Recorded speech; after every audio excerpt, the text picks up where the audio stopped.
We're here. We're live. It's the Wrestlemania 39 preview show. Let's do it.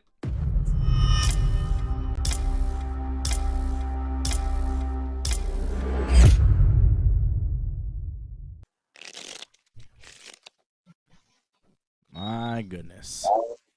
We're here, John. It's the biggest weekend of the year in professional wrestling. Wrestlemania 39 is upon us, coming up this weekend. Of course, we'll be live. Uh-oh. Am I on? John, can you hear me? Are you not on? I can hear you perfectly. Okay, I thought I glitched out there for a second. I thought we were starting off the show hot. A little too hot, I think. We're going to be here after both nights of WrestleMania. We're very excited. You can see I'm excited. I'm glitching out. Maybe that was just me, a personal glitch. John, WrestleMania coming up. We've seen everything from the WWE. They've done it all. They've said it all. They've hyped it all. We've seen Raw. We've seen Smackdown. It's all over but WrestleMania. How are you feeling now going into the granddaddy of them all, WrestleMania 39? Which, by the way, they won't tell you it's WrestleMania 39. They just tell you it's WrestleMania, but it's 39. Next year will be 40. I'm sure they'll tell you when it's 40. But this year they're kind of keeping the numbers out, which I don't like. But that's besides the point. John, how you feeling now? WrestleMania. Are you excited? Do you feel like the WWE has done a good job getting wrestling fans excited for this show? Well, for me personally, I'm not going to be seeing WrestleMania probably Monday. Thanks. So for me, I'm not super excited for something I'm not going to see for a couple of days now. And I don't know about you, like it just felt like the last week or so, it's just been like everything's pretty much set, and we're just kind of just killing time getting to WrestleMania now. But I still think it's going to be a great 2 nights, though.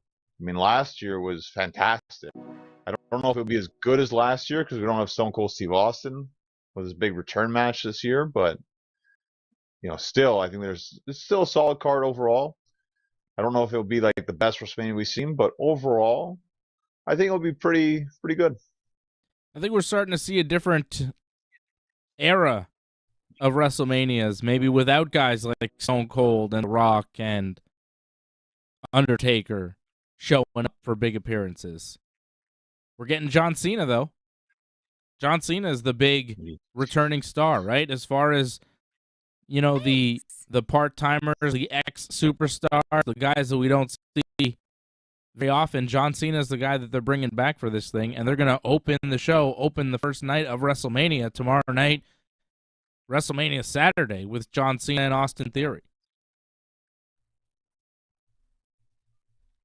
Not bad. I'm not so excited by that match whatsoever, but I know some people, I think John Cena is great. That's nice for them, but I think the match probably best first match because Cena's not as good as he used to be. Not that he was good even in his prime, so this match will not be one of the best matches you'll see. But thankfully it's first. You'll get over and done with very quickly. And that's the best way to use Cena because I think it's going to be very simple. It's not going to be a great. I wouldn't be surprised you see a bunch of like kick out finisher stuff because Cena's very simple in terms of planning his matches. You saw his match on SmackDown. Like all he did was 3 moves, like his comeback. He didn't do very much. I wouldn't expect much from Cena from this. I expect a very simple match.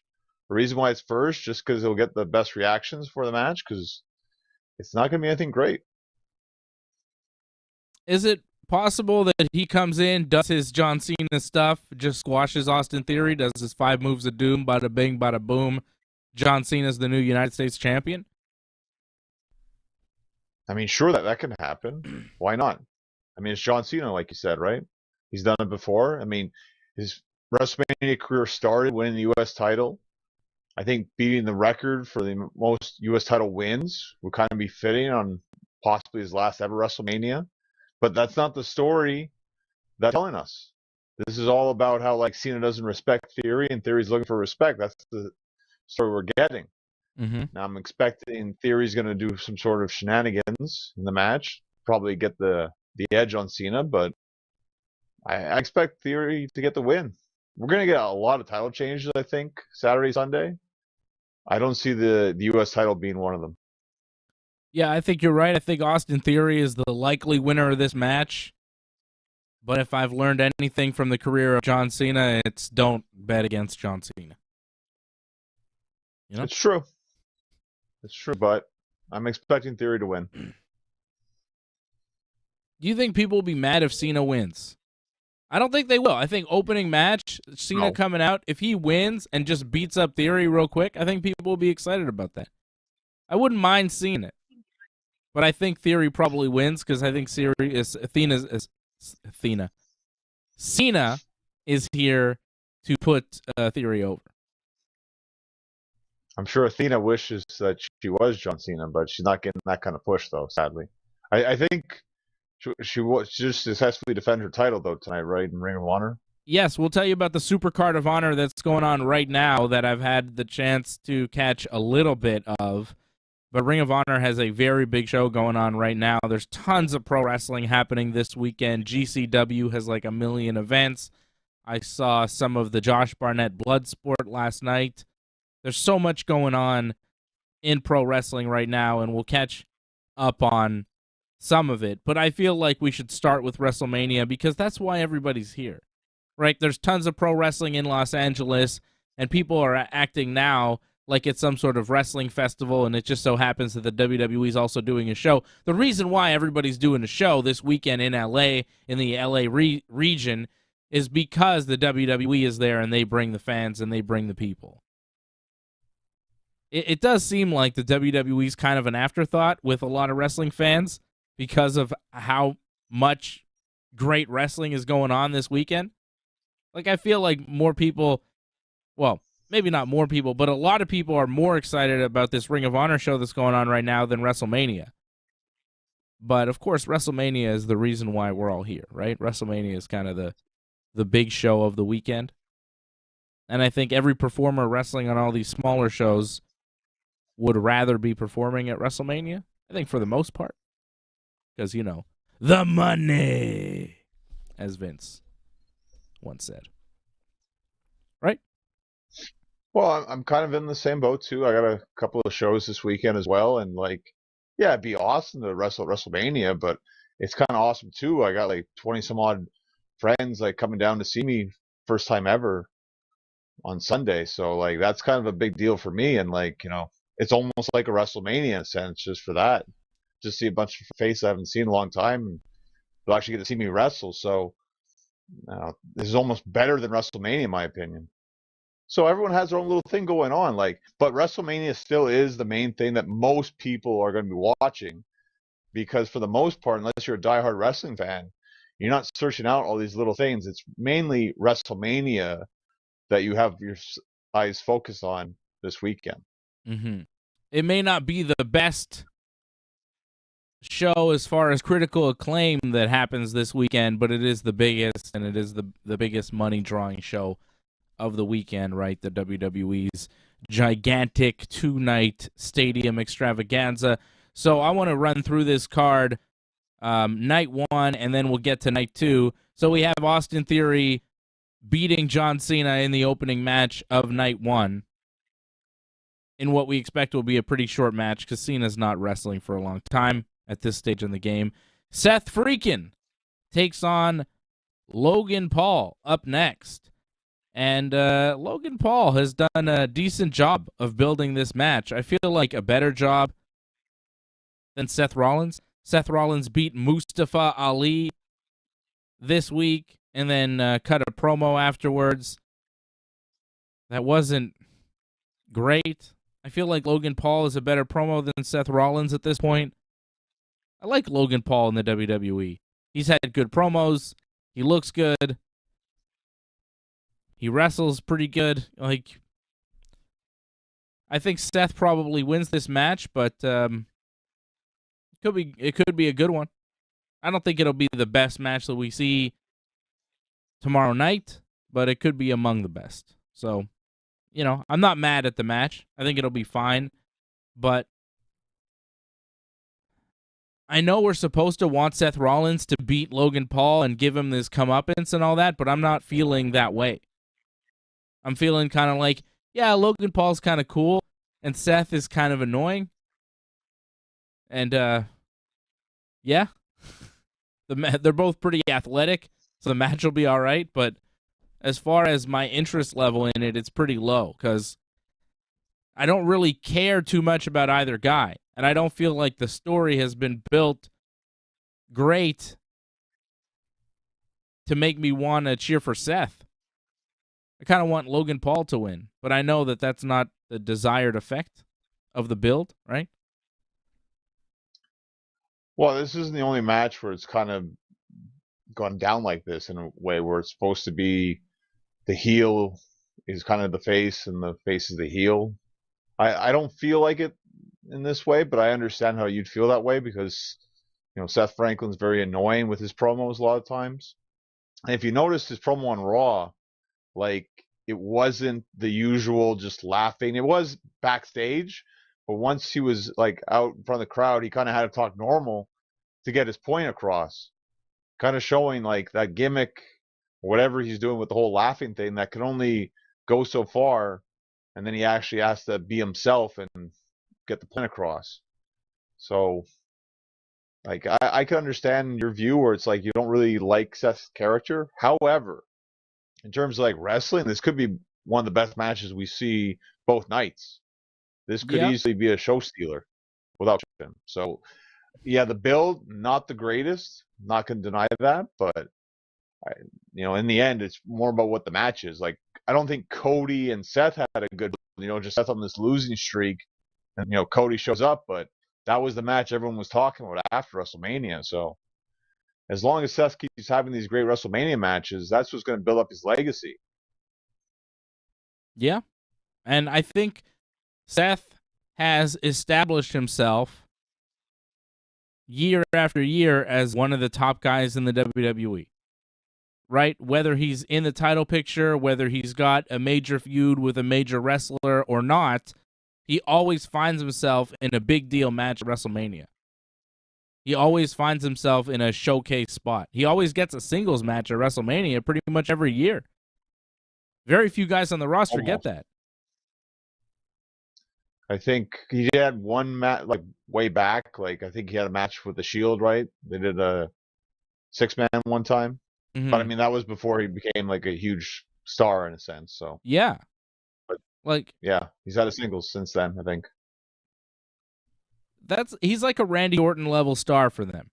He may not always be at the top of the card, but whatever he's doing is important because he's one of the stars of the company. I'd say he's the second biggest next to Roman in the men's division. As far as like how they're booked and where the WWE sees them, I've always kind of said that, I mean, now Cody's involved, so it changes things up, but for a long time there, Roman and Seth were kind of like the new version of Hulk Hogan and Macho Man Savage. Where Roman would be the Hogan and Seth would be the Macho Man. A lot of comparisons I could make between Roman and Hogan, and also Seth and Macho Man. I think there's a lot of comparisons to be made there. And I think Seth is that level of a star for the WWE right now, and has been for several years, right? So I think he beats Logan Paul, because if he loses to Logan Paul at WrestleMania, it's not great. You want to showcase your guys at WrestleMania, your big stars, if you're the WWE. And I think Seth is one of those big stars, right? So I've got Seth over Logan. Do you want betting odds? For all the matches? Sure. Like, I guess go back to the first one. First one, Theory is a huge favorite, -325, Cena +220. So we were on there. That's bigger favorite than I expected. I thought it'd be a little closer. Seth -190, Logan Paul +145. That makes sense because I could see how people could see Logan win the match. Like, to me, it's kind of a lock because Seth hasn't won at WrestleMania in quite a while. I think he's lost his last 3 Mania matches. Wow! So like he's due for a win now. Yeah, he's been on a bit of a losing streak at WrestleMania. because he won quite a few for a while and then lost. So I think he's owed one. I think now. Did he lose last year? What did he do last year? He lost Cody. All right. How about the year before? You lose to Kevin Owens that year? I think Kevin Owens was the year prior. Okay. I think, what was it, the other year? He lost to like Cesaro or something? Yes, Cesaro. Interesting. So, yeah, he's had some big losses. So maybe he loses again here.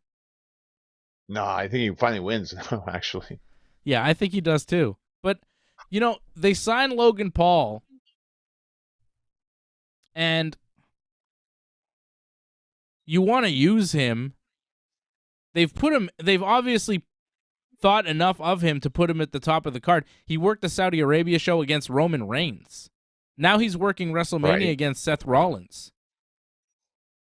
At what point does he do the losses pile up and you start to say, Logan Paul doesn't really matter. Yep. He's not effective. But his contract's done after Mania, so is it? Like, that's it? Yeah, it's done. Yeah. So kind of makes sense that he lose, because he might not come back after this. So okay. And losing to Seth isn't exactly like the worst thing in the world at WrestleMania. No, but it's 2 high-profile losses in a row for him, back to back. Losing to Roman and losing to Seth, it's not a huge deal for him if they want to use him going forward, but it is 2 matches that he's lost against the kind of main guys of the company. He could go and beat The Miz or whatever in his next match, but, I don't need that. But we both like Seth to win. How about this next one? Trish Stratus, Lita, and Becky Lynch against Bayley, Dakota Kai, and Io Sky. It's a 6-woman tag team match, and Becky and Lita, the new tag team champions, are not defending at WrestleMania whatsoever. Because Ronda's match, where we thought maybe Ronda would have her match on night 1 and then challenge for the tag belts on night 2, Ronda's match is on night 2. So I don't know how they figure that one out, but I don't think they do. I think that's it. No, I think Becky and Lita are just wrestling in this 6-woman tag, and they're just not defending the women's tag team titles at WrestleMania, which I think is an error by the WWE.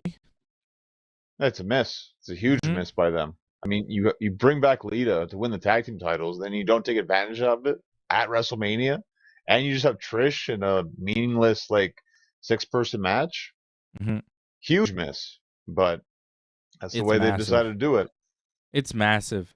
It's a disrespect to the women's tag team division, to the women's tag team titles, and it shows you that Sasha and Naomi were right to walk out when they did, because they do not care about those women's tag team titles and that division. And they had an opportunity to prove them wrong and do something with those titles. Remember when Sasha and Naomi walked out, those titles disappeared for a while, and a lot of us thought, they might not bring them back. They brought them back, and I thought when they brought them back, they would do something with them. And they have done nothing. They put them on Io and Dakota for a while. They took them off Io and Dakota for a minute there. Right. It was to Raquel and Aaliyah. And Aaliyah. And then they dropped them back to Aaliyah disappeared off the face of the earth. I don't know what happened to her. She got injured in that match, and we haven't seen her since. Remember? She got kicked in the stomach. Yeah. She was all sad. And that's it? Anyways. That was it, yeah. Okay. So Dakota and Io take the belts back, do basically nothing with them, drop them to Becky and Lita, and now we're having a 6-woman tag with the belts not even involved here at WrestleMania, the biggest show of the year. Come on. Sasha and Naomi got to be watching this told you. Well, apparently Naomi's at Ring of Honor right now tonight, so. Makes sense. I could see her in Ring of Honor. I could see her in AEW. I saw something where she said somewhere to somebody, I don't know who, but she said, I'm not done in pro wrestling. Just because I'm done with WWE doesn't mean I'm done with wrestling. So we'll see. I mean, make Sasha money. Banks is already, she's doing stuff in New Japan, and I'm sure people want to see Naomi. I want to see Naomi. So You would think in Ring of Honor, well, they're trying to build up the division right there. Yeah, they need names. Naomi, it makes sense. Man, they And need names in she AEW also, too. well, they got enough names. They just got to organize it better. But I find like she trademarked a name, right?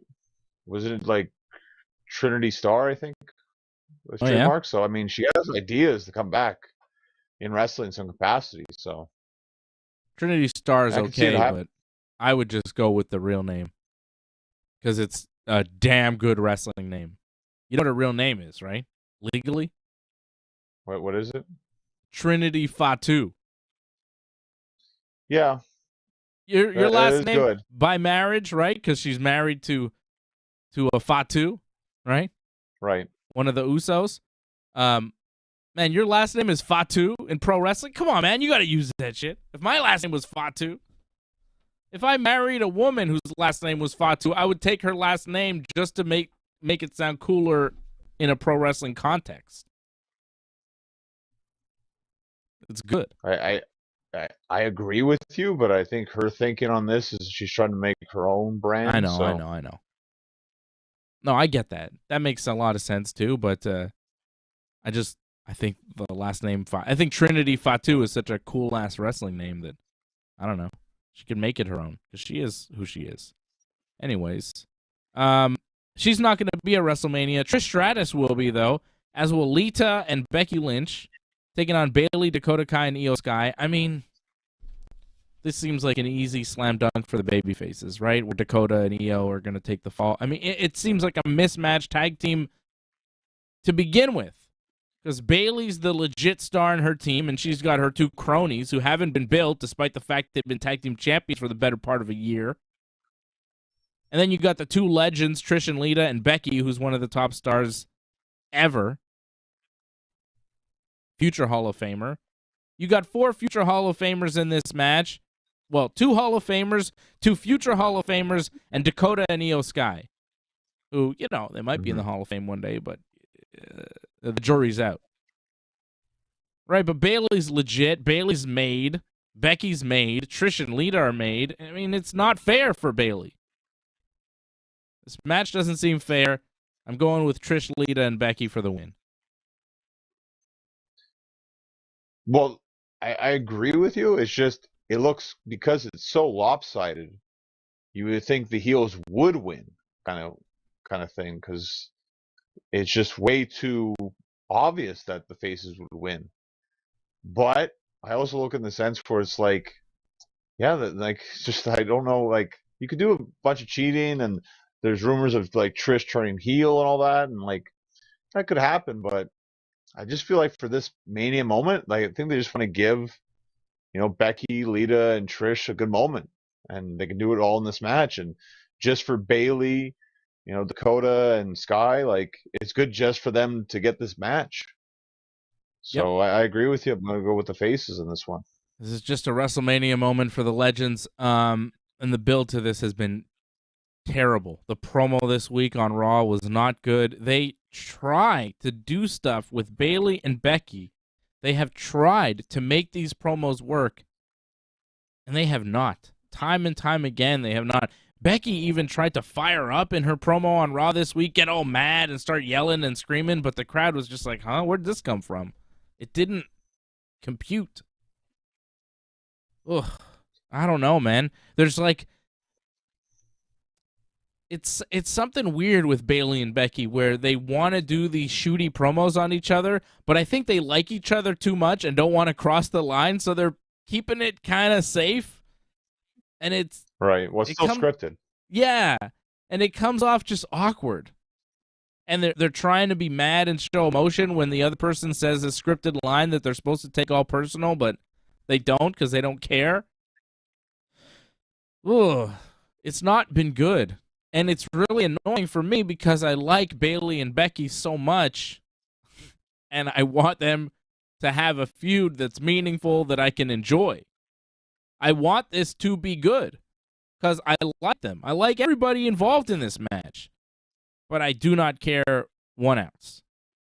And Becky and Io Sky this week, it was all right on Raw. It was a decent match. Ups I and think downs. the match could be fine. I wonder about Trish and Lita, how they perform.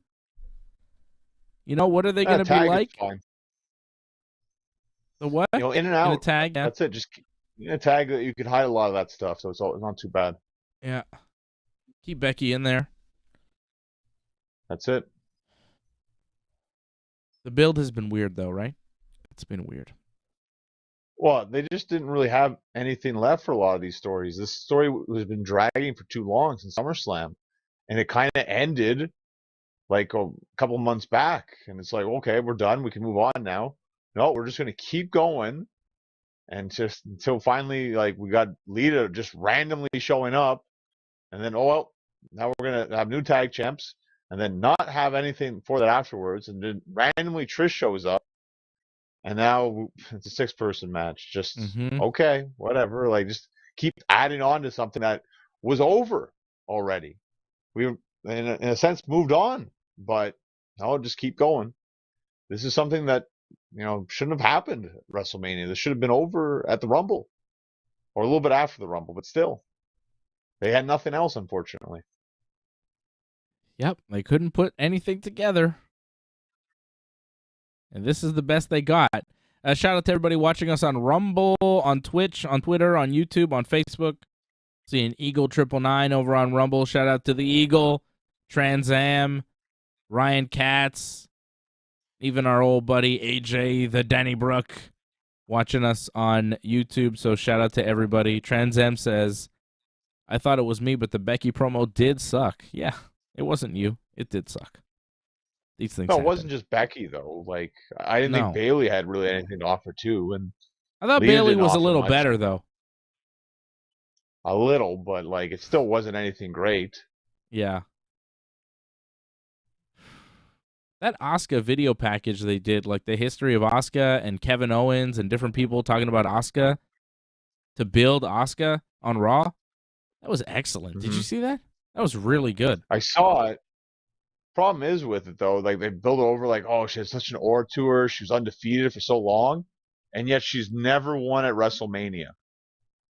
I don't know how you have someone who had such an amazing undefeated streak winless at WrestleMania. It's just it's kind of odd the way that's set up, and I feel like this was to finally break that streak, but after this horrendous build, you want to talk about bad builds to matches. Yeah. That was the worst build possibly ever to a WrestleMania match. And, like, I feel like Bianca was going to lose, but now going into this, I'm like, no, I think Bianca's going to win. Because this has not been good whatsoever. I jumped the gun a little bit there. That's on night 2. I just, it happened on Raw this week, and I thought the video package was really good. It was, to me, a perfect way to build somebody as an unstoppable force without having them speak, Well, yes. Yeah, of course. Definitely. Like, we had that conversation, I think it was last week or the week before, about Riho and how the AEW has just failed to make her into a star, and they failed to make a lot of their Japanese women into stars because we don't know anything about them. We've never seen them cut a promo.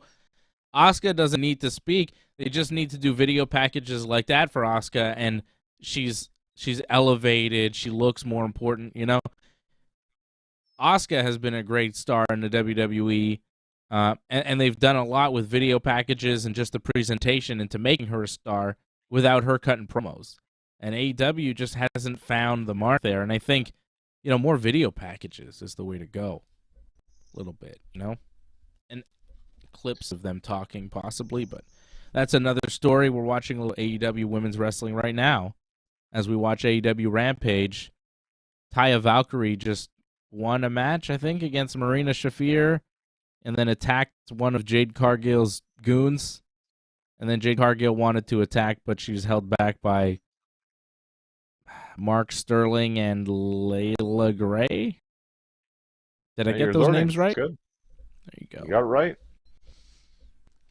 So they're building this Taya Valkyrie and Jade Cargill match here on Rampage. Back to WrestleMania, we've got Did you want the betting odds for that last match? By the way, we both have the babyface team winning, and the Vegas odds have them winning too, -190, damage control +145. Braun Strowman. That sounds right. Yeah. Braun Strowman, Rick O'Shea, the Street Profits, Alpha Academy, and the Viking Raiders in a WrestleMania Showcase Fatal 4-Way Tag Team match. WrestleMania Showcase means we wanted to put these guys on WrestleMania, and this is all we had for them. They have one for the women, too. But this is the one for the men.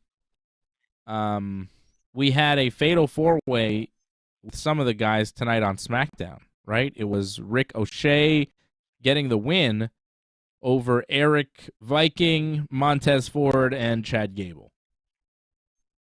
Eric doesn't have a last name, but I just figured Eric Viking and Ivar Raider? Or is it Ivar Viking and Eric Raider? Eric Raider actually sounds like a wrestling name. I'll go with that. They won. Rick O'Shea won a Fatal 4-Way tonight, pinning Gable, of course. Of course, pinning Gable in that match, because if Gable's in a match, he's got to take the fall. Nothing like a guy who could pin everybody's shoulders to the mat, taking every single fall. Like, if it was real, Gable would be pinning everybody easily, but it's not real, so he takes all the falls. Not who wins Raw, this? though. What? Not on Raw? Did he win on Raw? On Raw, I think Eric got pinned, did he not? What was the Raw match? Let me see. It was it an was 8-man Street tag. Profits, Rick O'Shea, and Braun Strowman beating the Alpha Academy. Yes, Eric took the fall. Eric Raider in the 8-man tag. Okay. Still, Gable lost. Yeah, and I'm not expecting Alpha Academy to win, even though I feel like they're the most pushed team right now because they actually have a story going on, unlike all the other teams. Yeah. Like, to me, this is really just a coin toss, practically. Like, which one is it going to land on? I'm going to go with Viking Raiders because I think they're the best tag team out of all of them. Mm-hmm. I'm just judging off that, really. I think that makes sense. Some people would say Street Profits, though. I'm sure a lot of people. I'm sure Street Profits probably have odds favorites. Let's get the betting odds to help us in this match, because I don't know. Betting odds have Braun and Ricochet at even money, Street Profits +135, Alpha Academy +175, and Viking Raiders +1400. Wow. Picking the underdogs. It's amazing. I'm Wow. going with them, I guess. You're going with the Raiders. +1400. Yeah, I'll go with the Raiders. Wow. Yeah. Yeah, I don't know. I was thinking about either Braun and Ricochet or the Viking Raiders. They do seem to like Braun and Ricochet, you know? They do like the Street Profits, too. Yeah, they do like the Street Profits. But if you're going to make Braun and Ricochet into a real tag team, don't they have to win some of these big matches? Like, what do you do with these guys? Are they a real tag team, or are they going to split up in a few months? Because I think that as single stars, they have not really worked in the WWE. So why not put them as a tag team and see what happens? The division needs it. It's a good point. Maybe I'm getting swayed by the betting Raiders, odds. but I might go with the favorites. I don't know. I think I got Braun and Ricochet. Although Ricochet won the match tonight. Viking Raiders, man. I think they should push the Viking Raiders because you got Sammy and Kevin probably going to win the tag team titles. You need some heel tag teams for them to go up against. But the Usos will probably be there for a little while. The thing is, like, they could face really anyone. I mean, I agree with the heel team, but they could really face anybody. They could face Alpha Academy. You know, they could face the Street Profits. It's still work, you know. They could face Braun and Ricochet, too. Yeah, it still works. All right, I'm going with Braun and Rico. What do you guys think, everybody watching? Who are you guys picking in the Fatal 4-Way? It's a tough one. It's one of the tougher matches to call. Huh? The undercard is the worst. The main event's no problem. Undercard, so hard. I think you might be surprised for my pick in the main event, John. I'm not really surprised. I disagree with your thinking, but we'll get to that later. Yeah, that's okay. I might be wrong. We'll see. Okay, I got Braun and Rico, and you're going with the Viking Raiders. Interesting. We'll see how this goes. You're going with the biggest dogs. I'm going with the biggest favorites. Rey Mysterio versus Dominic Mysterio. Well, Rey's getting inducted in the Hall of Fame tonight. I'll probably watch that a little later. But not retiring, he said. That's good. No, he's starting the LWO, the Latino World Order, which was a WCW group. Rey Mysterio has told Legado del Fantasma that they are now the LWO. So they're not Legado del Fantasma anymore. They're LWO. Right. Seems like a setup to me. It seems like probably. It seems like they're gonna. I feel like Legado del Fantasma is a heel group, and this babyface turn has been weird. And I think Dominic Mysterio is gonna wind up being the leader of the LWO somehow. And it may wind up happening in this match where Dominic has help from these guys to beat Rey. Because I think Dominic wins, but I don't think Dominic beats Rey straight up. Because he's Dominic. He's like a slimy guy who's not going to just win over Rey, right? Right. So I've got Dominic winning, but I think maybe Legado helps him win, or the new LWO. Yeah, I definitely thought I mean, he's got Judgment Day too, right? So there definitely will be shenanigans no matter what. Well, he's got Damian Priest. Finn's got his own thing. Rhea's got her own thing. They're busy. Yeah, but he's got some sort of backup, and we'll see what happens with that. But I agree. I could see, because it's a WCW idea, and we've all seen what they love to do to WCW ideas, like to destroy it very quickly. So I can see this falling apart just as much as they've brought it together at WrestleMania. So yeah, I think Dom's going to win. And I just question, like, is this going to be that good of a match, though? Because this has all been built on the drama of father versus son. But can it live up to the hype? I have questions on that one. I don't know. But Rey is pretty damn good, and you know he's going to put a lot of work into this match, so I think he'll be able to pull something out of it. How strange that Damian Priest is not wrestling at all at WrestleMania. He wasn't even in the Andre the Giant Battle Royal tonight on SmackDown. But Dominic Mysterio has a singles match. He wasn't going to win, so... No, but Damian Priest, he's the only guy in Judgment Day that isn't wrestling at Mania at all. He's got nothing to do. That's too bad. It's just the way it works out sometimes. That happens, you know. I mean, Kevin Nash in the NWO. Scott Hall and Hogan had matches. Kevin Nash didn't have a match. Who should he have worked at that Mania? I mean, there's so many possibilities because of the stacked roster, you know. But they just didn't have a place for him, sadly. Yeah. I mean, he could have wrestled Edge. He could have wrestled Booker T. You know, they could have been thrown into that kind of match, but no, they wanted that as a singles match. Val Venus? I mean, you could throw anybody in there, but I mean, it's got to be someone you could, you know, you'd think, ooh, this could be kind of interesting. He could have been in that match. Didn't like Kurt Angle wrestle like Kane or something? Like, that would have been interesting if he was involved in something like that. Where was Foley at that point? Well, Foley retired. I remember, like, 2000. Yeah, well, 8 years later, I saw him have a kick-ass match with Kevin Nash in TNA, so retirement. Oh, yeah, that's true. He came back for Edge, too, at 22, so. Yeah. That match he had with Kevin Nash in TNA was really good, though. It was, like, very late in their career, and it was way better than it had any business being. You know what I mean? It was like, what the hell? This is amazing. It was so good. It's like Mick Foley and Kevin Nash on paper at that stage in the game. You were like, well, what the hell is this going to be? And it was very good. Very good. Some of that stuff in TNA is forgotten. Yeah. Yeah. Mick's stuff there was underrated back then, yeah. Even Hogan's stuff in TNA. So, like, he wrestled a couple matches, and it was like, my God, how's he doing all this? Yeah. I liked his match with Sting. I know a lot of people didn't like his match with Sting, but I thought it was pretty good. I enjoyed it. All right. So we got Dominic beating Rey. Vegas I gotta say, agrees with us. Yeah, minus 170, Ray plus 130. That makes sense. Not a huge favorite, though, Dominic. I could see Ray pulling it off. Charlotte Flair, Rhea Ripley. Does this main event or does a tag match main event?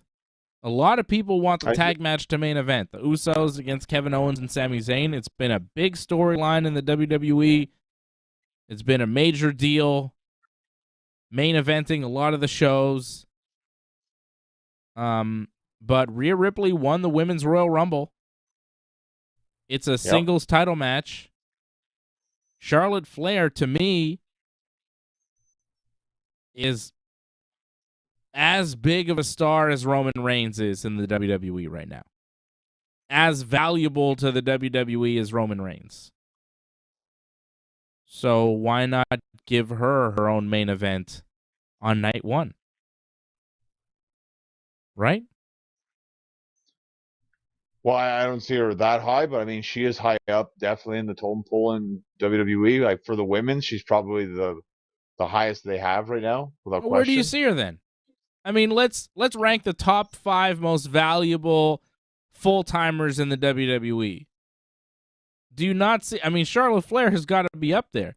I'll give you Roman Reigns as number 1. But is Charlotte Flair not number 2? I mean, at one point in time, it was Becky. Yeah, I mean, but Becky was definitely number 2. Look at our WrestleMania roster right now. Look at who we have on paper for the WWE on the biggest show of the year.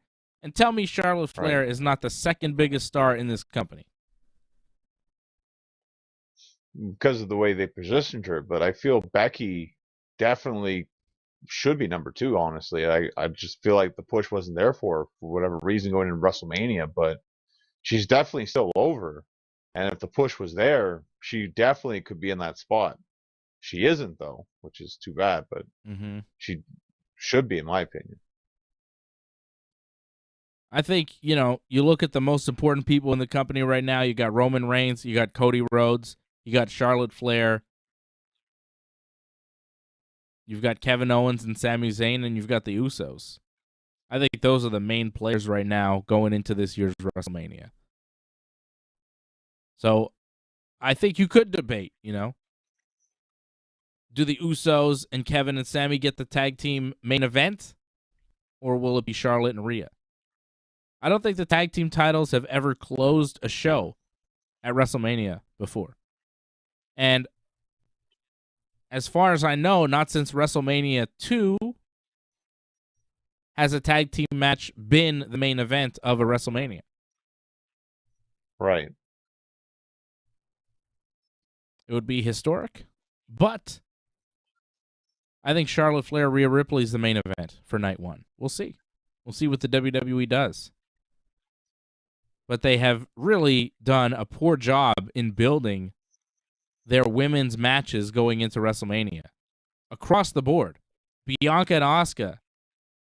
Charlotte and Rhea is the best built women's match that they have. Everything else has been kind of weak. But Charlotte and Rhea has been strong. There's been some strong promos, especially from Charlotte Flair going into this match. I'm looking forward to this match. I think this will steal the show. I think this may be the best match we see all weekend. Their match 3 years ago at WrestleMania was fantastic.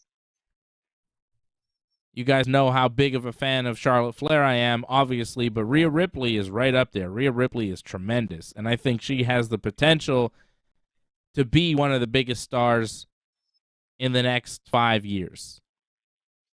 The fact that Rhea Ripley is only 26 years old is astonishing. She's a full 10 years younger than Charlotte Flair.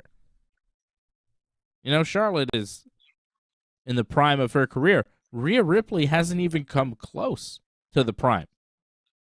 We haven't seen the best version of Rhea Ripley yet, which is scary because, man, she's pretty damn good now.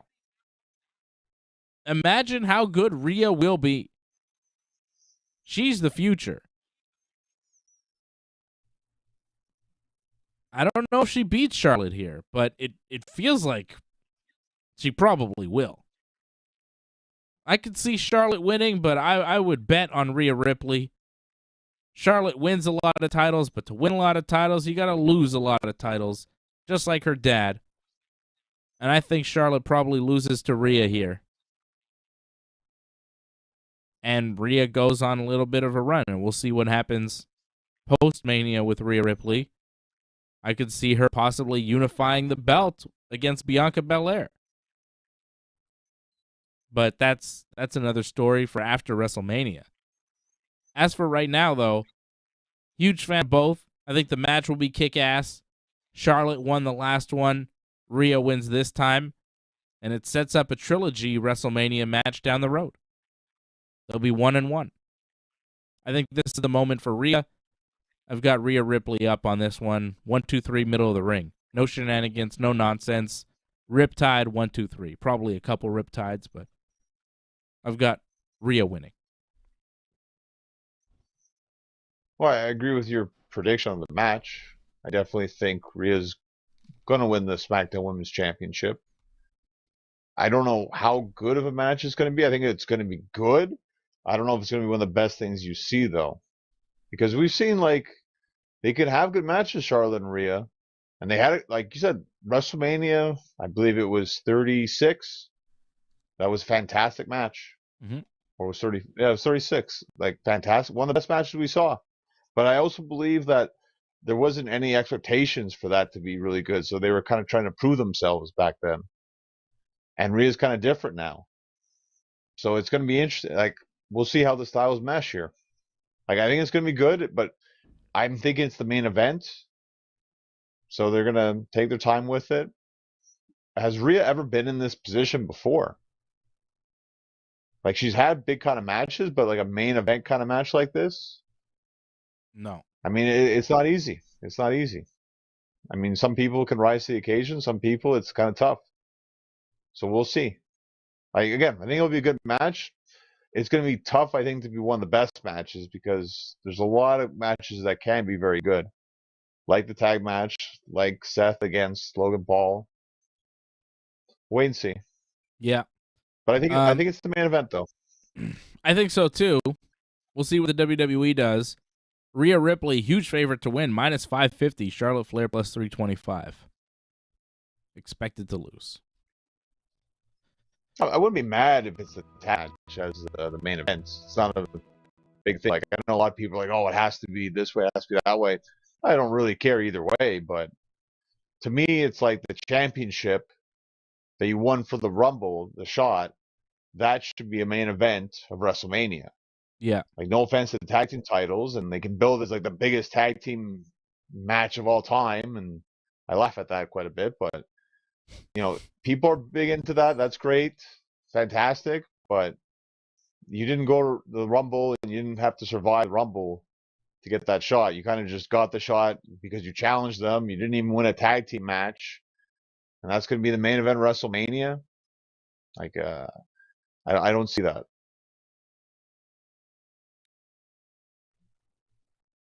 Unless they want one night where the bloodline is down, where you've got a celebration with Kevin and Sami winning the tag team belts at the end, because the next night the bloodline will be up and the fans will be a little bit mad when Cody loses. Unless that's the plan. And that's, you know, like, if they put the tag match in the main event because they want to kind of even things out, I could see them doing that. I could see that. Sure. It's not impossible. So obviously, we both have Kevin and Sami winning, though, the tag team match. So we both have Rhea winning. She's a huge favorite. And we both have Kevin and Sami beating the Usos, right? Yeah, I almost feel like they have to win. Like, I almost feel like that's a lock at this point. Like, that, no matter what happens, that has to happen. The Usos had the great reign, but I think Kevin and Sami, they've been, like, put down quite a bit. They've taken their lumps. Now this is them to finally get their moment. I would have liked to see them actually have some tag team matches, but whatever. Apparently they're a great tag team, and they're the greatest match of all time for tag teams, so fine. I've seen them wrestle as a tag team. They're very good, but I would have liked to seen it recently, but whatever. Like, it should be a very good match. I'm looking forward to it.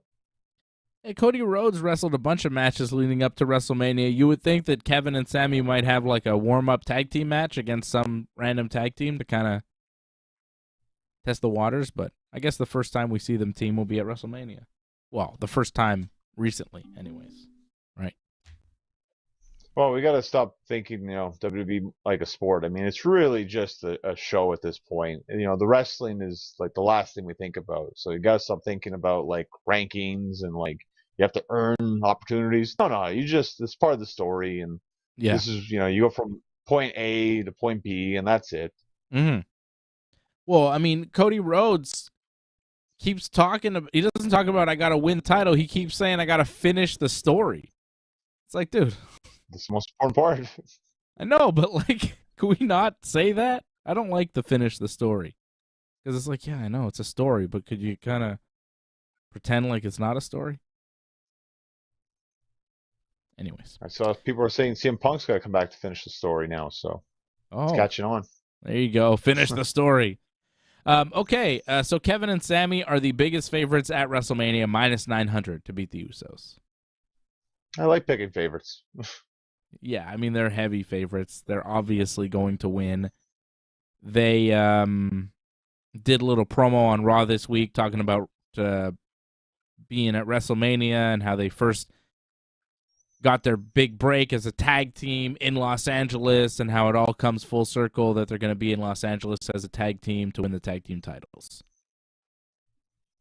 It's funny how they talked about PWG without actually ever saying PWG, but if you read between the lines and know what they're talking about, when they go and they wrestled in Los Angeles, it wasn't for the WWE. They didn't say who they were wrestling for exactly, but they were saying PWG. They got a big break there, right? That's what they were referencing in that promo. And then they showed up in the main event of Raw to brawl with the Usos and brawl to the back with them, which seems to be a thing that WWE has stolen from AEW, which is not a thing that I love so much. Yeah, but it's just so... It's an old thing in wrestling. It's not like they invented it, AEW. But AEW does it so often, I guess, that I feel like it's one of their signature moves. Somebody comes out to interfere, and then somebody else comes out, and they just start punching each other, and then they disappear to the back together as they punch while walking. And Kevin and Sami did that with the Usos. And they just kind of disappeared. And then Cody beat Solo Sikoa in the main event of Raw this week.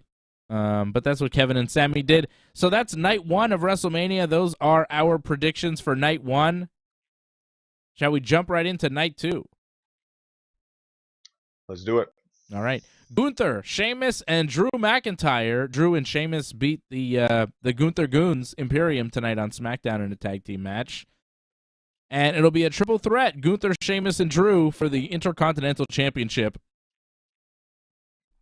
This could be match of the weekend. I think Kevin and Sami against the Usos could be match of the weekend. I think there are a lot of matches that could be the best that we see all weekend. But I'm expecting Gunther, Sheamus, and Drew to be excellent, right? I think most people are expecting this one to be kick-ass. The potential, a lot of potential there, but I wonder because it's a three-way. Like, sometimes those can be good. Sometimes they're just kind of, two in, one out. And it just seems kind of lazy the way that's kind of put together. It's all right, but when it's something like that, it's like you kind of wish it was a singles match, to be honest. Like, honestly, I'd rather it just be Sheamus getting the title shot. But I understand they got to put Drew on the show. And I'm feeling Drew's probably going to win the title. Really? That's the way I'm kind of feeling on this one, because like they haven't gave Drew anything at WrestleMania recently. So I feel like they're going to give him this. And it kind of keeps the thing going with Sheamus a little bit, where maybe Drew and Sheamus will keep going for the IC title. they do keep mentioning Sheamus has never won the Intercontinental title, and it's like the only belt he's not won in the WWE. I could see Sheamus winning, but I feel like Gunther retains. I'm going with the That could happen too. I got Gunther in this one.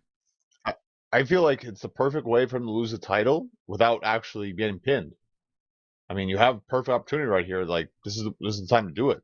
Yeah, I would pull this off because it keeps him strong. Where it's like no one really beat him. So you think Sheamus will take the fall from Drew? Yeah. Ooh. And it'll continue that story too, where Sheamus is like, "You stole it from me," kind of thing. You know, like. See, I think Gunther wins. I think Gunther retains because Drew and Sheamus kind of screw each other out of the match. And Gunther takes advantage. We see it the same way, just different endings. Yeah. Because Sheamus and Drew have been kind of feuding this whole time as friends, but, screwing each other over and stuff. And I think it finally backfires on them against Gunther as Gunther takes advantage. Gunther was watching them tonight on the television, He was seeing how they beat Imperium, but they didn't get along, and I think he's going to take advantage of that.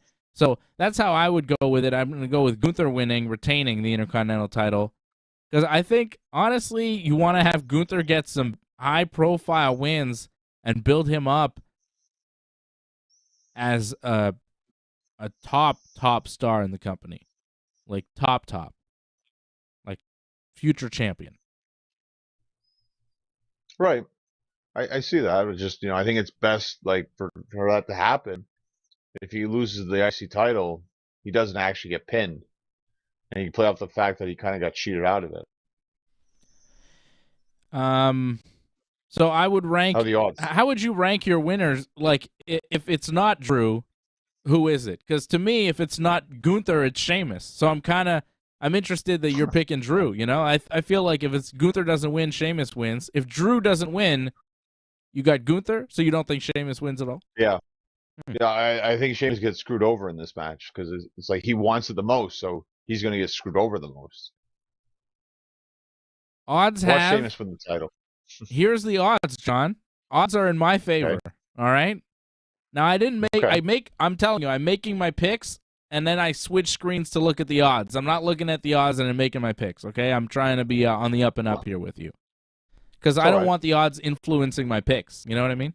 So I got the odds now. We got Gunther minus 120, the favorite to win. Slight favorite. So odds makers kind of, but then Sheamus plus 120, Drew McIntyre plus 450. No, I'm really good at picking these underdogs. Yeah. So the odds agree with me. I had Gunther winning most likely, if not Gunther, Sheamus, but not Drew. But you've got Drew, who's the biggest dog in this fight, plus 450. Interesting. Which means really nothing. But, you can bet on these things at certain places, but there's like a limit on how much you can bet. It's like $50, I think, for a bet. A single bet. That's not worth it. You could be Vince McMahon and be like, I'm going to bet $1 billion on this outcome, pal. And then he wins like $6 billion. You can't do that. Right? But these matches are hard because, like, it's the undercard and you're not really sure on this one. They kind of flip-flop, it feels like. Edge versus the Demon Finn Balor in Hell in a Cell. Oof, you want to talk about bad builds? I am so glad that this match is happening so that we can never see those promos again. Awful. The match should be great, though, right? Well, this is one of the matches I'm looking forward to. Yeah, the build's too much, and like this has been dragging on way too long, and this feels like way too much. But it's still a great match. Edge versus Finn Balor inside Hell in a Cell. I'll definitely want to watch that, and it's gonna be Demon Finn Balor. I got Finn winning this one. I'm not sure exactly how he's gonna beat Edge, but it's because it's the Demon. I feel like that's gonna give him the edge. Pun intended. I think Edge wins because Edge has got to just get rid of Finn Balor once and for all. But yeah, Demon Finn doesn't lose, right? So yeah, you're probably right. Well, he did actually lose the last time we saw him. Oh, did he? To who? Yeah. He lost to Roman. Yeah, it's Roman, though. Okay. This is a tough one. I'm torn on this one. I feel like, Demon Finn, probably, but then Edge, Hell in a Cell. And he keeps talking about how he needs to beat this guy to get rid of him and kind of move on, which I want to see. I'm going to go with Edge, but I'm torn on this one. Who'd you go with, Finn? What are the odds? The Demon Finn? I went with Finn. Demon, yeah.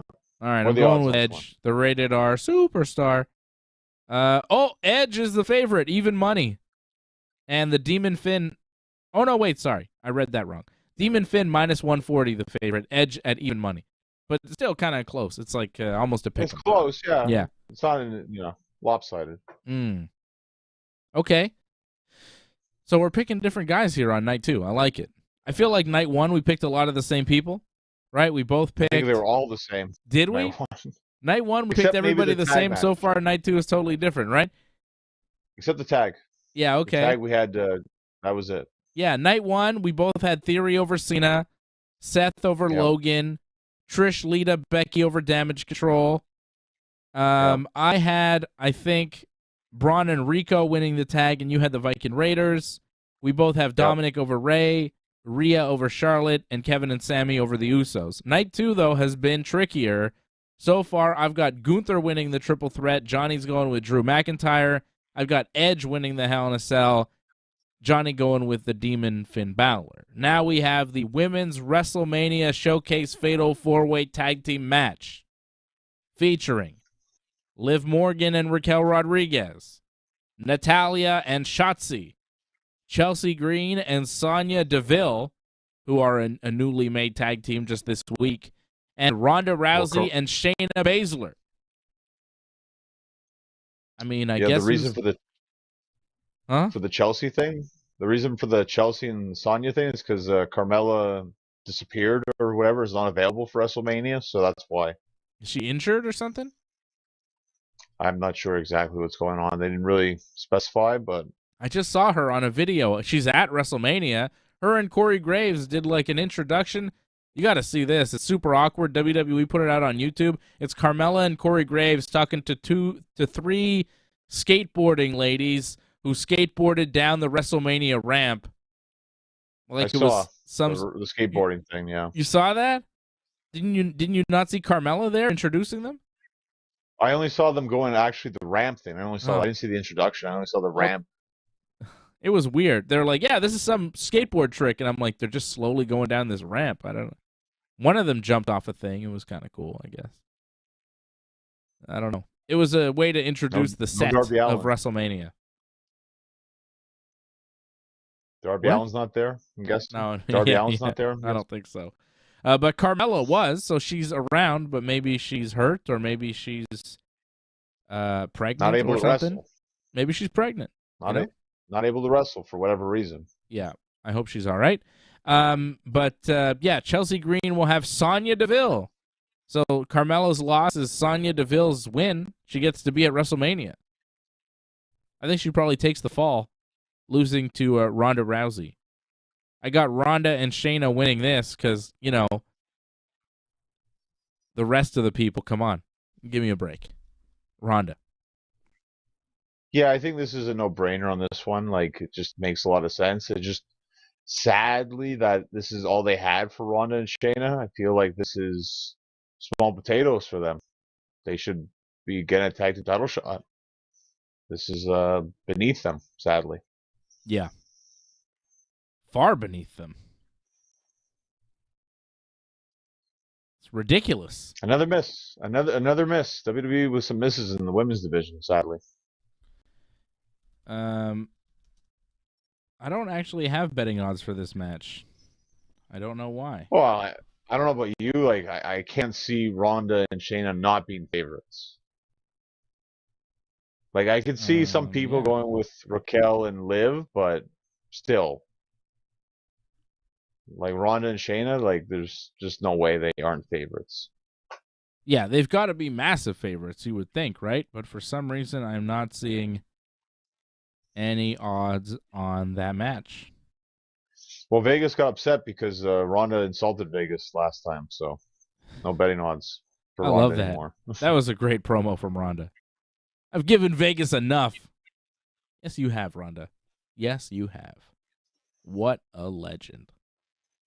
So unappreciated, not just by the fans, but apparently by the WWE as well. Ridiculous. Ridiculous. How is she in this match? Like, this is just sad. Ronda Rousey should never be in the same match as Sonya Deville at WrestleMania. It's just not right.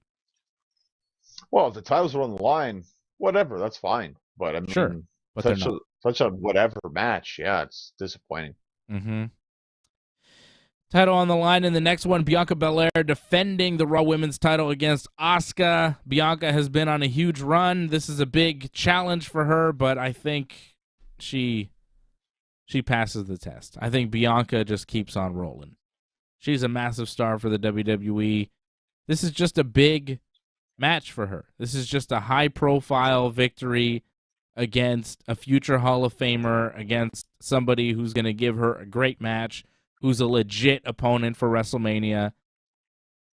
I think that they struggled to find a solid opponent for Bianca, and they went with Asuka because she's dependable. The fans see her as legit. She's respected by her peers. She's respected by all the fans. She's respected by management.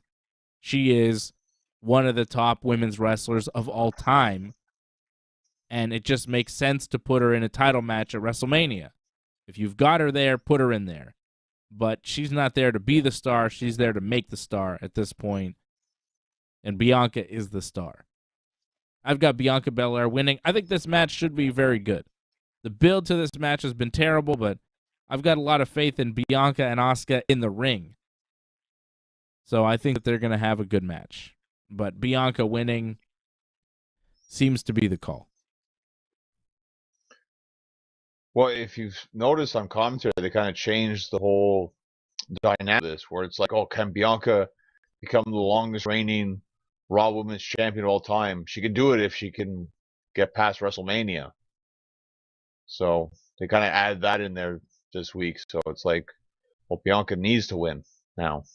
So they're pushing that. I feel like they've changed the direction of this, and yeah, they're going with Bianca. I feel like you're going to need someone stronger now to beat her at this point. Like someone like Ronda's going to have to come and beat her.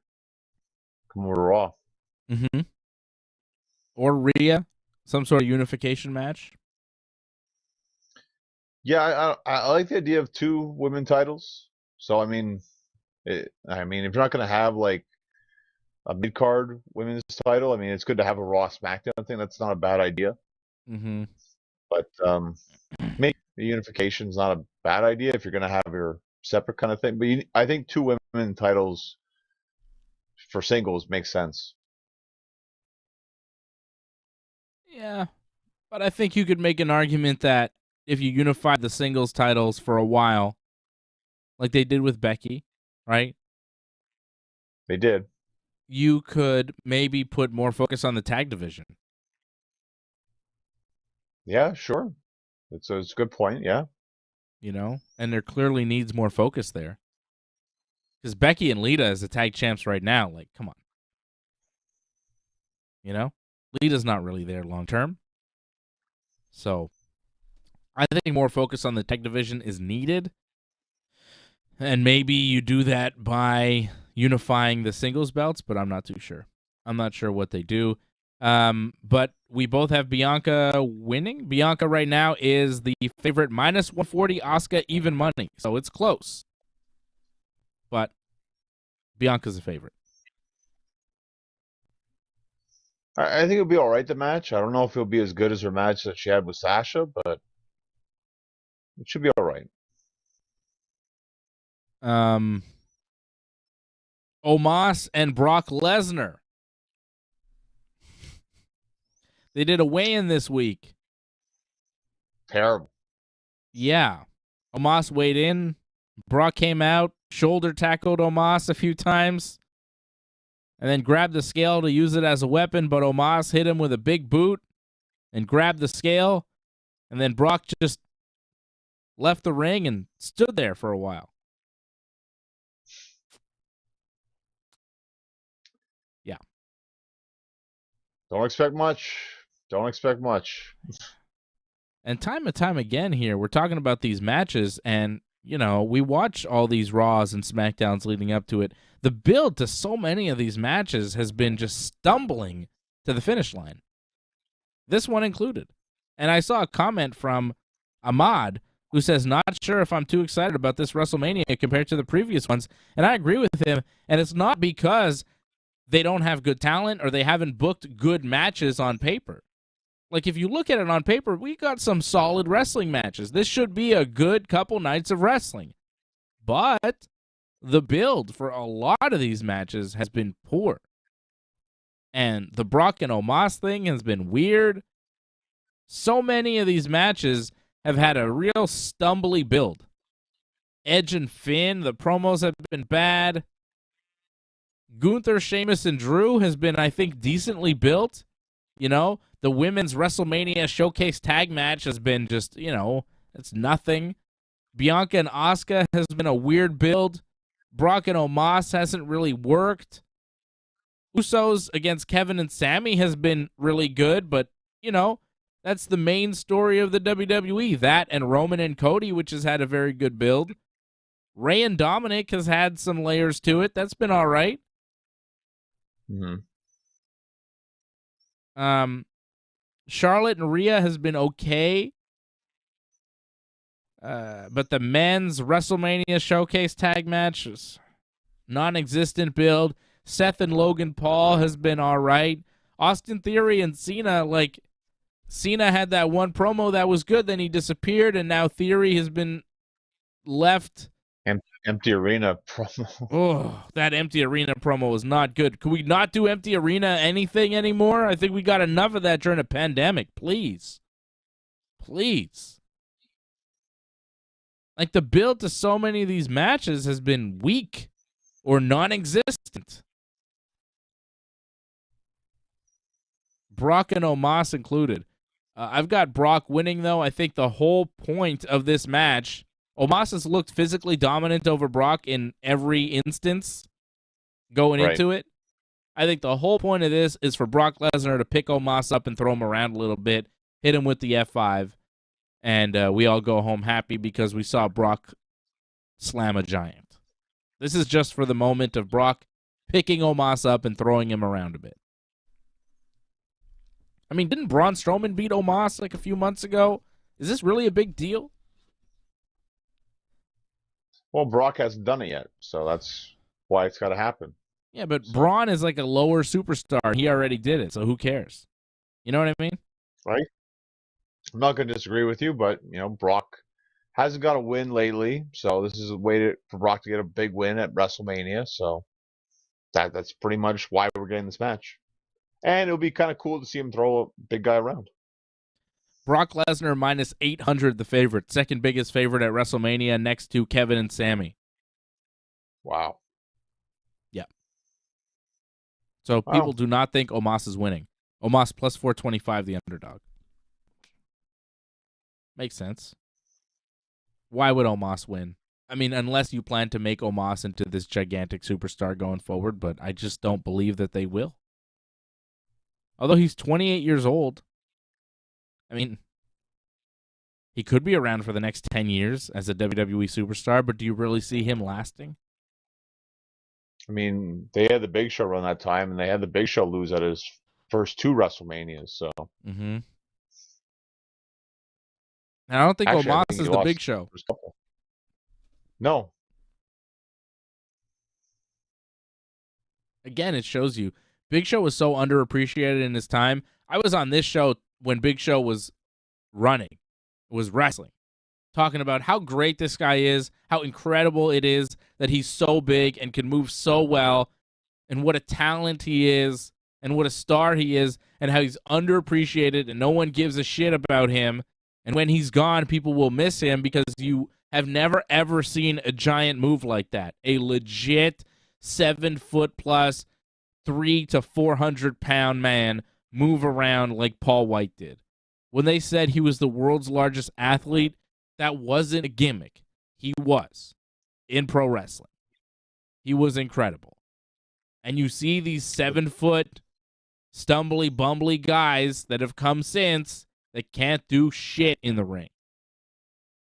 Look at Omos. Look at Dabba-Kato, Commander Aziz, whatever he is. He's a pretty big guy. Look at Braun Strowman. Look at, and Braun's not even as big as Show. Look at Satnam Singh. Look at all these big, tall guys. Look at Khali. Look at Giant Gonzalez. Look at all these giants in pro wrestling and compare what they did to Big Show. Compare Omos to Big Show. I'm telling you, man, people did not appreciate Big Show in his time. He was incredible. Well, the problem was, again, they didn't feature him the way he should have been featured. Yeah. Like, as you say, as incredible. Like, he was just kind of featured as just, another guy there. Yeah. When he should have been made to be special. Mm-hmm. And rarely was he ever. I felt ECW, he kind of was. Yeah. But that was brief, though. It was very little, and it didn't last long.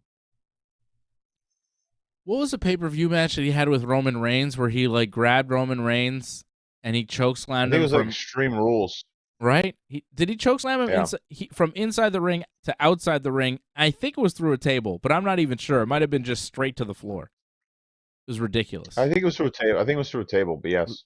Incredible. That match was kick-ass. If you haven't seen that, go back and watch it. Big Show, Roman Reigns, Extreme Rules, 2000 something? I want to say 14 or 15. I think it was right after Roman lost to Brock at Mania. It was the next month or two. Soon after that. Probably 15. Well, not to Brock, but to Seth, I guess. You know what I mean? Okay. Well, still, it's the same time frame. Yeah, it was around that time. Soon after that, so. That match was great. Big Show has had some great matches. I could talk about Big Show all day. I'm a huge fan. Omos, not so much. I got Brock Lesnar. Brock Lesnar and Big Show. My God. Classic stuff, right? All right. It was. Let's get down to it. The main event. And already? We're here. We're ready. And hopefully it feels like that when we actually watch the show, right? Oh, already? Oh, this is great. It's flown by. Well, I won't be watching like you. I'll be watching it a day or two afterwards. So it'll be easier for me to do the best. Yeah, well, I'll be watching it live on Sunday night, of course. I got a question from Matthew Henley earlier, and he says, "Hi, Dave. What match are you most excited for this weekend?" I think the match that I'm most excited for is this one, the Roman Reigns-Cody Rhodes match. Because it really will define an era in pro wrestling. This is a historic match. It's important. It's the most important match on the card. It's the most important match of the weekend. It means a lot for Roman Reigns and his career. It means a lot for Cody Rhodes and his career. This is a huge moment for both guys. This is a huge moment for pro wrestling. It's a huge moment for the WWE. It's a huge moment for AEW, quite frankly. I think it's a huge moment for the whole wrestling business. So I'm very excited for Cody Rhodes versus Roman Reigns. I'm very excited to see what the WWE decides to do with the match, with the finish, with the winner, and with whoever is champion after WrestleMania. I'm very excited to see how it all plays out. If Cody wins, what does Cody Rhodes look like as WWE champion post-Mania? If Roman wins, what does that look like post-Mania for Roman and for Cody?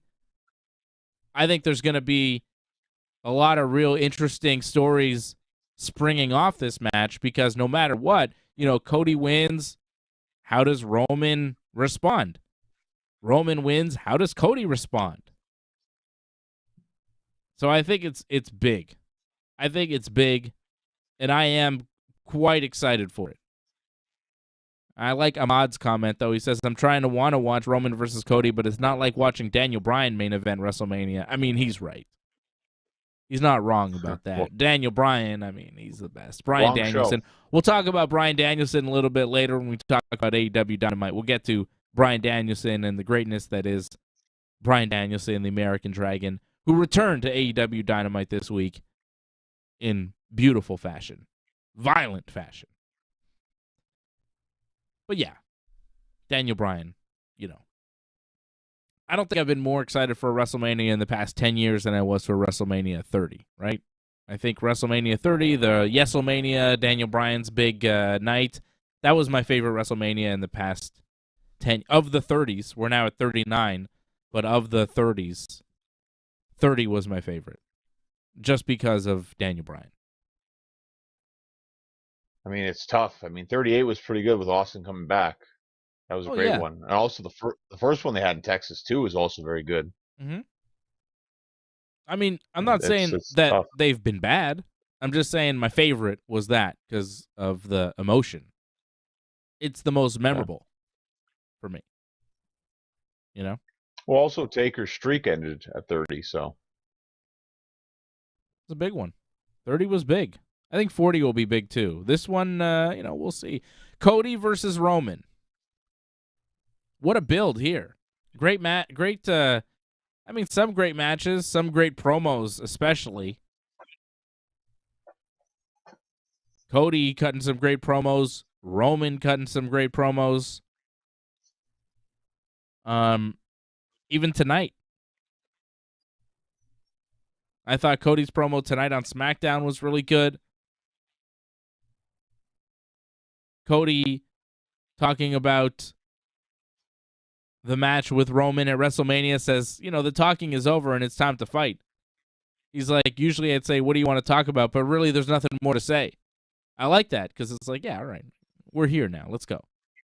He rapped a little bit, and then he took a shot at Roman. He says, it's funny, Roman says that I couldn't get over in my own company when he has been here for 11 years. The WWE has invested tens of millions of dollars in him, and he only started paying off in year 8. And he's like, oh, what? I thought we were shooting here. That was a solid line from Cody, which isn't wrong. Not completely accurate. Roman has not been great. Like he is very good now, but it took him a while to get to the top level to where he is now. Like now, he is legitimately the top star in the business. But WWE was trying to tell us he was a top star in the business long before he actually was. Right. Yeah, that's true. But he wasn't terrible. No, but he wasn't great. He wasn't great. I mean, there were moments there where, look at his match with Taker at Mania. Right. It was he wasn't pretty ready bad. They pushed him way too soon. Way too soon. Yeah.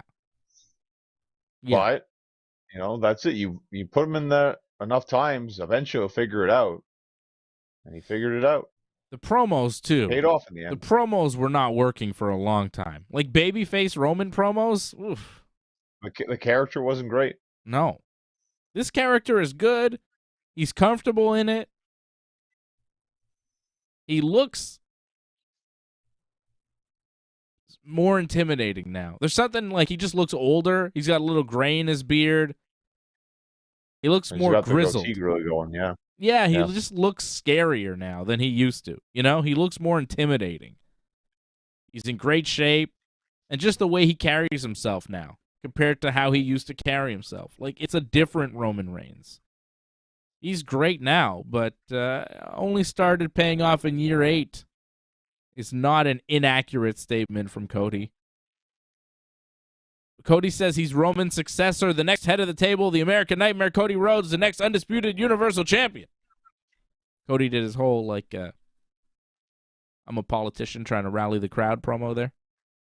You notice that? He always does that. Yeah. He didn't cry, though. I'll give him that. He usually always cries in his promos. No crying. No crocodile tears this time. What happens more on a weekly basis? Cody Rhodes crying or Dean Ambrose bleeding? I didn't see Dean Ambrose bleed at all, or Moxley, whatever. There's no bleeding this week. I haven't seen his blood sport match, but I don't think he bled in that. Although you would think he would, considering the name of the promotion. I don't know if he did or not. I didn't see it yet. I don't think there was any blood. All right. I don't think there was any blood last week too, was there? I don't think so. No. So more tears from Cody apparently. Roman Reigns comes out after Cody starts, does a little promo. Roman shows up. He showed up at 9:54, did not say a word or really make it to the ring till 9:57. Took him 3 minutes to walk to the ring, stand there, and actually speak, which is good. But it's kind of smart, though. If it takes him 3 minutes to get to the ring on SmackDown, imagine how long it's going to take him to get to the ring at WrestleMania when the ramp is like 5 times longer. It's called skip, skip, skip for me. I'll be watching it live, brother. Taking in the majesty of the Tribal Chief. Roman started to tell Los Angeles to acknowledge him, but then he just stopped. He's like, Los Angeles. And he's like, you know what, wise man? I don't care about any of them. It's not their turn. It's yours. And he points to Cody. And Roman goes, Cody Rhodes, acknowledge me. And then he just holds the belt up and stares at Cody. Cody does all this promo and all this talking, but Roman comes out and just says that. It was just so good. It was so badass. He's like, no, I'm not doing the thing with the crowd tonight. You acknowledge me. I was like, oh, shit. Tribal Chief. He wants to be acknowledged. I don't know why, John, but that really worked for me. Did that work for you? I thought it was great. I thought it was all right. I mean, again, given the time, I'm like, what can he pull off here? And yeah, given what he had to work with, I'm like, yeah, that works and that's fine. And it's like, we've had enough talk. Just keep it simple like that. That's it. That's effective. It's effective. It works. That's all he needed to say. Sometimes you just got to get out there, do your entrance, soak it in, say a line, and leave. It reminded me of another one of his best promos before the Tribal Chief ever existed, but he kind of showed a glimpse of it, is when he beat Taker the night after Mania. You remember this, right? Yeah, of course. He comes out, fucking crowd is booing him, everybody's mad. And he was a heel in that moment. He was supposed to be a babyface, but the WrestleMania crowd wasn't letting it happen, right? So he comes out and that was a Tribal Chief back then, John. Right? He just kind of disappeared for a while. You know what I'm saying? Yeah. He comes out and he goes, after beating Undertaker at WrestleMania, the second guy to do it, everybody's mad at him. He goes, my yard now. And the crowd is like, oh, boo, boo, you're a dick. But in hindsight, that was a excellent promo and a sign of things to come. It was really good. I remember at the time thinking, my God, what a dick. Fantastic. Tremendous. And this was on par with that. Cody Rhodes, acknowledge me. I loved it. And I'm picking Roman to win. Wow. Okay?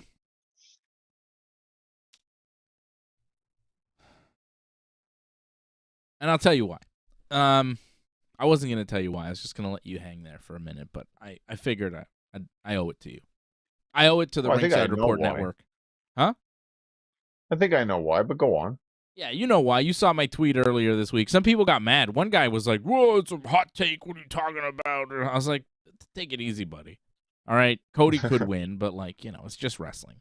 He's like, I'm 22-1 in WrestleMania predictions. I'm like, yeah, well, unfortunately, no one can verify that record. A guy was, arguing with me. He's telling me he's 22-1 in his WrestleMania main event predictions in the past, whatever. I was like, yeah, well, I'm 39-0. I mean, fact check me. I don't know. You know what I'm saying? It's like, what is this guy talking about? But people got mad. A lot of people agreed with me, but people got mad when I said, and it wasn't just one guy. A few people were like, what are you talking about? Cody's going to win. People are very invested in this match. And that's exactly why this is great, because people care. People wouldn't get mad if they didn't care. So I appreciate when people get mad because it shows that people care. And that's when wrestling is truly art, when it makes you feel something, when you care, right? That's what we want. We want the highest level of professional wrestling, and that's what we're getting here with Cody Rhodes and Roman Reigns. I think the match will be excellent, and I'm honestly on the fence about who's going to win. I see the argument for Cody Rhodes. it's the story, finish the story, he came back, and and he's won everything, and they've done right? He's won everything. He's undefeated. Right? Yep. So it seems like he should win. He won the Rumble. Everything, it's like a fairy tale. Right? Yep. And it seems like he's going to win. And I think if you ask most wrestling fans, they would say, well, Cody's going to win here. Roman's been champion forever. They're building Cody. Cody's the next guy. Cody's the successor, like he said he was tonight. Cody's the next WWE champion because he's going to finish the story. He's going to do what his daddy never did, and that's win the WWE championship. He'll be the first Rhodes family member to win the WWE championship. Roman Reigns is not the first Anoa'i member to win the WWE championship. When you say there is more than one royal family in professional wrestling, Cody Rhodes, you are correct. But I would say that the other royal family, other than the McMahons, is not the Rhodes family, but it is the Anoa'i family. If you look at the track record, if you look at the numbers, if you look at the history of guys that have been in the WWE and have been on top of the WWE that have come from the Anoa'i family, it is ridiculous. Roman Reigns, his cousins, the Usos, their dad, Rikishi, his brother, Yokozuna, his brother, Umaga, their cousin, Yokozuna, Roman's brother, Rosie, like just Afa and Sika. The list goes on and on and on of Anoa'i family members that have made history in the WWE. And that's not even why I think Roman Reigns is going to win. That's just an aside for those that don't fully understand the history of this family. These guys are WWE through and through. All those guys I mentioned, I mean, they are WWE lifers and Hall of Famers and world champions. Roman Reigns is a champion in the WWE in the same vein as a Hulk Hogan, as a John Cena, as a Bruno Sammartino, as a Stone Cold Steve Austin, as The Rock, who, despite not technically being a member of the Anoa'i family, is still considered family to Roman and the whole Anoa'i family, right? Yep. They're not technically blood related, but, I mean, it's pretty close. So, Roman Reigns is the WWE guy. He's the new Hogan. He's the new Cena. Cody Rhodes is the new Dusty. He's the new Ric Flair. He's the new NWA champion, classic wrestler style. New Sting. New Stinger, sure. Yep. Cody is WCW. Cody is NWA. Cody is AEW. Cody is the other type of champion. And in the WWE, in the WWF, those champions don't usually fly. If Hogan wrestled Flair at WrestleMania 8, who do you think would win? If they did that match, who do you think would have won? Well, who won all the house show matches? I don't know. Hogan? Of course Hogan won the house show match. He didn't win the title, but he won the house show matches. I mean, they should have done that back then. It should have put Hogan over to fully establish who they are and what they represent. I think Flair's only beaten Hogan maybe 3 times at most. Yeah. If that. Hogan would have won. When Sting came in to wrestle Triple H, everybody thought Sting would win, but he didn't. Why? Because Triple H represents WWF style. and Sting represents NWA style. And that's what I think this match is going to boil down to when it comes to the booking. I think that there's going to be debate within the WWE upper management as to who wins, and there's going to be a Cody side, and there's going to be a Roman side. And I think that the Roman side will win based on the argument of, well, this is our guy, isn't it?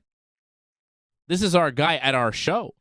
This is the WWF guy at WrestleMania, the WWF's biggest show of the year, and he's going up against a guy who just came in from AEW, and he's going to beat our guy? And in the build, Roman even said, you couldn't get over in your own company, which isn't a lie. Cody Rhodes not only never became AEW World Champion, but the fans in AEW completely turned on him. So the message that you're going to send as a WWE is you're going to take an outsider like Cody Rhodes, have him come into the WWE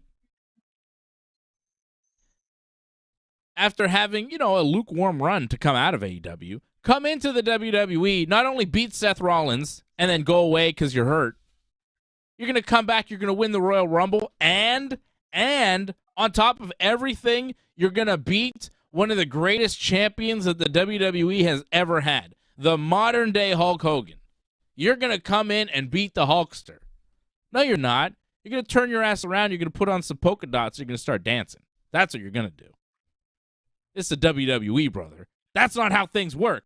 And if Vince McMahon is really in charge, what the hell do you think's going to happen at the end of Sunday night? You think Vince is going to let some WCW guy come in and beat his main guy? You think he'd let a Ric Flair beat his Hulk Hogan? You think he's going to let Cody Rhodes beat his Roman Reigns? I don't think so. I don't think so. I've got the big dog. I've got the tribal chief. I've got the head of the table. I've got the top star in all of professional wrestling. The number one guy in the business going over on the biggest show of the year to continue his over 2-year reign as the world champion and the top star in professional wrestling. If Hulk Hogan was in this spot, do you think Hogan would lose? If this is Hulk Hogan, he's a babyface. He's the number one guy. And here comes Cody. You think Cody Rhodes would beat Hulk Hogan? I don't. And I see Roman as that guy. I don't think anybody would beat John Cena at John Cena's peak at WrestleMania. I don't think anybody is beating Hulk Hogan at Hulk Hogan's peak at WrestleMania. And this is Roman Reigns' peak level. God mode. I don't see WWE having him lose at WrestleMania. I could see them losing him, at Backlash, at SummerSlam even, but not WrestleMania. It's too big of a show, and they love to wave that company flag. I'm not saying that Cody shouldn't win. I'm not saying that I'd be mad or even surprised if Cody won. I think that there's an argument to be made to put Cody over, to make him the star, to do all that, and to make him the next guy. But does Roman really need a successor at this point? Especially a successor who's the same age as him.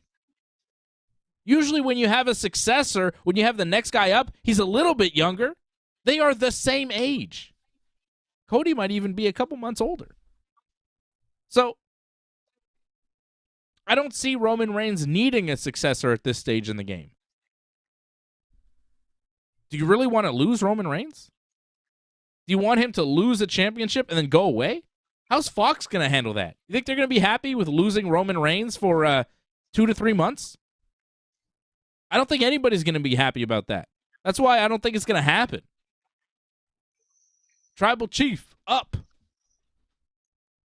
They the twos, we the ones. And then he's going to be real disappointed in the Usos because the Usos are going to come out losers at WrestleMania, and he's still going to be champion. And he's going to look at them like, guys, come on, But, Cody could win, whatever. But I've got Roman, all right? I've got Roman. I'm going with the Tribal Chief. I'm passionate about it. I'm excited about it. I'm excited because I really think that this could go either way. And I love that we have a main event of WrestleMania, the biggest match on the card, that should be great, that has been built fantastic, that, in the ring should be really good, and I'm not really sure of how it's going to play out. Up until this week, I was expecting Cody to win, but there's just something about the vibe that I feel like they're going to go with Roman. It's the WWE. It's what they tend to do when it's kind of a coin toss. When it's kind of like, we could go this way, we could go that way, they usually go with their guy. But John thinks otherwise, right? You got Cody? Well, I got Cody, and it's like, not that, like, you think he's not completely off. It's just little things I have problems with. But, like, the fact that you pick Roman, that's fine. Like, yeah, he is their guy. He is their modern day Hogan, Cena, whatever. Like, he is the one that they pushed for so long, and he's had this amazing title reign. Like, I can understand the argument of, like, you know what? It's so good. Why end a good thing? I understand that one. That makes a lot of sense to me. The only thing, though, is like your argument about like Cody's not one of their guys. I mean, he started there. His first match was on Raw with them. Yeah. He came back. Like, I don't look at it so much like, oh, he's a, the rival guy. He's more like a Drew McIntyre, where it's like, he was there. He had some problems, left, but he came back, reinvented himself. And what did they do with Drew McIntyre? They gave him his moment. Okay, but Drew McIntyre got fired. Cody quit. Yeah, sure. Okay. Drew McIntyre went to the Indies, went to Impact, got real jacked. Okay, got more jacked than ever. I actually got more jacked when he came back to WWE. He was whatever. Jacked in Impact. It's not about how jacked you are. It's about what he did. What did he do? He went to Impact and kind of, whatever. Did Impact. Cody left the WWE and created their main competition. He made their competition, and he continues to be a trainer at a school that's a feeder system to their competition. This is a different situation, man. This guy is working for the enemy still. A little clarification. It's a wrestling school. It's not just for AEW. Come on. QT Marshall runs the school, and they're bringing up people from there. Let's not play around. Well, I'm just saying they're not all AEW guys, though. Well, when Arn Anderson wants his kid to train to wrestle, where does he send him? He did send him to Cody. To Cody's school. When Tony Schiavone wants his kid to wrestle, where does he send him? I think, yeah, but they live in Georgia. Like, that's not. Who's the only wrestling school with a faction on AEW TV? Well, actually, I think Dustin actually has a school, too, if I'm not mistaken. Dustin doesn't have a faction. QT's got his little guys there. Come on. He's got a thing going on with Keith Lee. Like, there's something going on there. Okay. Keith Lee doesn't train with him, right? Cody is, I see him as an outsider, and you see him as like a guy that started in WWE. He did, but then he left, and like Stardust is their guy. Cody Rhodes with the mustache, Cody Rhodes with a bag on his head, Dashing Cody. That's their guy. That's the guy they wanted. That's the guy they made. The Cody that came back, the American Nightmare with the theme song, whoa, all that, that's an AEW product. That's a Ring of Honor product. That's a New Japan product that got hot out elsewhere that is now WWE's property. Usually they bring those guys in to lose to their guys. Right. But that was different, though. That's with, a dying promotion kind of thing, or have been dared for years. This is where it's like, well, let's make an example of like the rival promotion, the rival guy coming in, and we're going to give him a lot, and that will show other guys that want to come in here, like, hey, like, this is good for you, like what we did for Cody. It'll also show their guys that if they leave and make noise and compete with them directly, they'll bring them in and make them champion. It's a gamble, though. I mean, can you get over to that extent that Cody did? You Yeah. could say Cody wasn't really over. I mean, he was like the star of the show for a while. He lost it, Yeah. but he was the guy for a while in AEW. So you think it would be a good signal to a lot of the AEW roster, like, hey guys, we'll take care of you. I'm just seeing it from both sides, really. It's like I could see Roman make sense, but also with Cody, where it's like this is a guy who got hot, and WWE took advantage of that and pushed him all the way, and it worked. And like he's selling a lot of merch right now, and one of the most over guys in the company. Yeah. And you know when Roman's beating everybody, and you have a guy like Cody come in here, it's not a bad idea. Don't you feel, though, that most people are just expecting Cody to win? And that's a little dangerous. Like, it feels like a little too obvious, you know? Like, Cody's won everything. He won the Rumble, coming back at number 30. Like, it feels too obvious, where I kind of want WWE to swerve the crowd a bit, because I think they're all expecting Cody to win. But sometimes you want to give them what they're expecting to see, you know, to make them happy. But I think you could draw this out. I think you could keep this going. But yeah, I don't know. I already gave you that idea. I can see them going both ways. I gave you the idea of where, you know, he wins the match, and then Heyman comes out next time on Raw and said, like, you won the title, but not both titles, because you won a championship title match.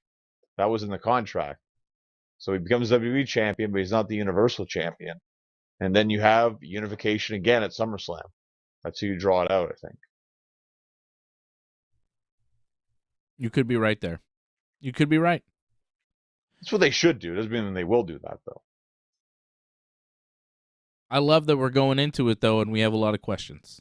I think that's the best. I'm going with Cody, though. Cody the favorite, minus 240. Roman the underdog, plus 160. Going with the tribal chief. So. I know our friend Antoinette will be happy to see Cody win. I mean, Roman win. So hopefully, Antoinette gets to see her man Roman Reigns win. Shout out to Harold Schneider dropping a 440 super chat. Thank you, Harold, for supporting the team. Appreciate you, Harold. And that's WrestleMania. That's a WrestleMania preview, John. We've done it. WrestleMania 39. Hopefully that won't be as long as that show will be. Wow. That was a lot to go through. What? That was a lot that we just talked about right there. Yeah, but we got through it in under 2 hours. I think WrestleMania will probably be longer than that, John. Oh, it's going to be super long. It doesn't feel as long. As what? This show has felt to you? Going through every match, because, like, let's face it, going back to some of the stories, oof. Some of those I thought we were having an interesting conversation here. Turns out it's been tedious for you, and you've hated every minute of it. Thanks a lot, John. That's not a great way to promote the show. Oh, man, this show's felt long to me. I don't know about you, but this has sucked. Damn it, John. I'm telling you, some of the build to WrestleMania has been bad. Like, you've said it yourself. It's just factual. Well, there are some good moments, but some of them, a lot of it hasn't been good. Yeah. I know, but I'm saying our preview, it's felt long to you? It's felt like difficult? Because we had to recap all that story stuff, which was not great. Okay. Well, do you want to just end the show now and not talk about AEW? Because we could do that. I don't mind. You know, to be honest, AEW was pretty good this week. So, like, I wouldn't mind going through AEW.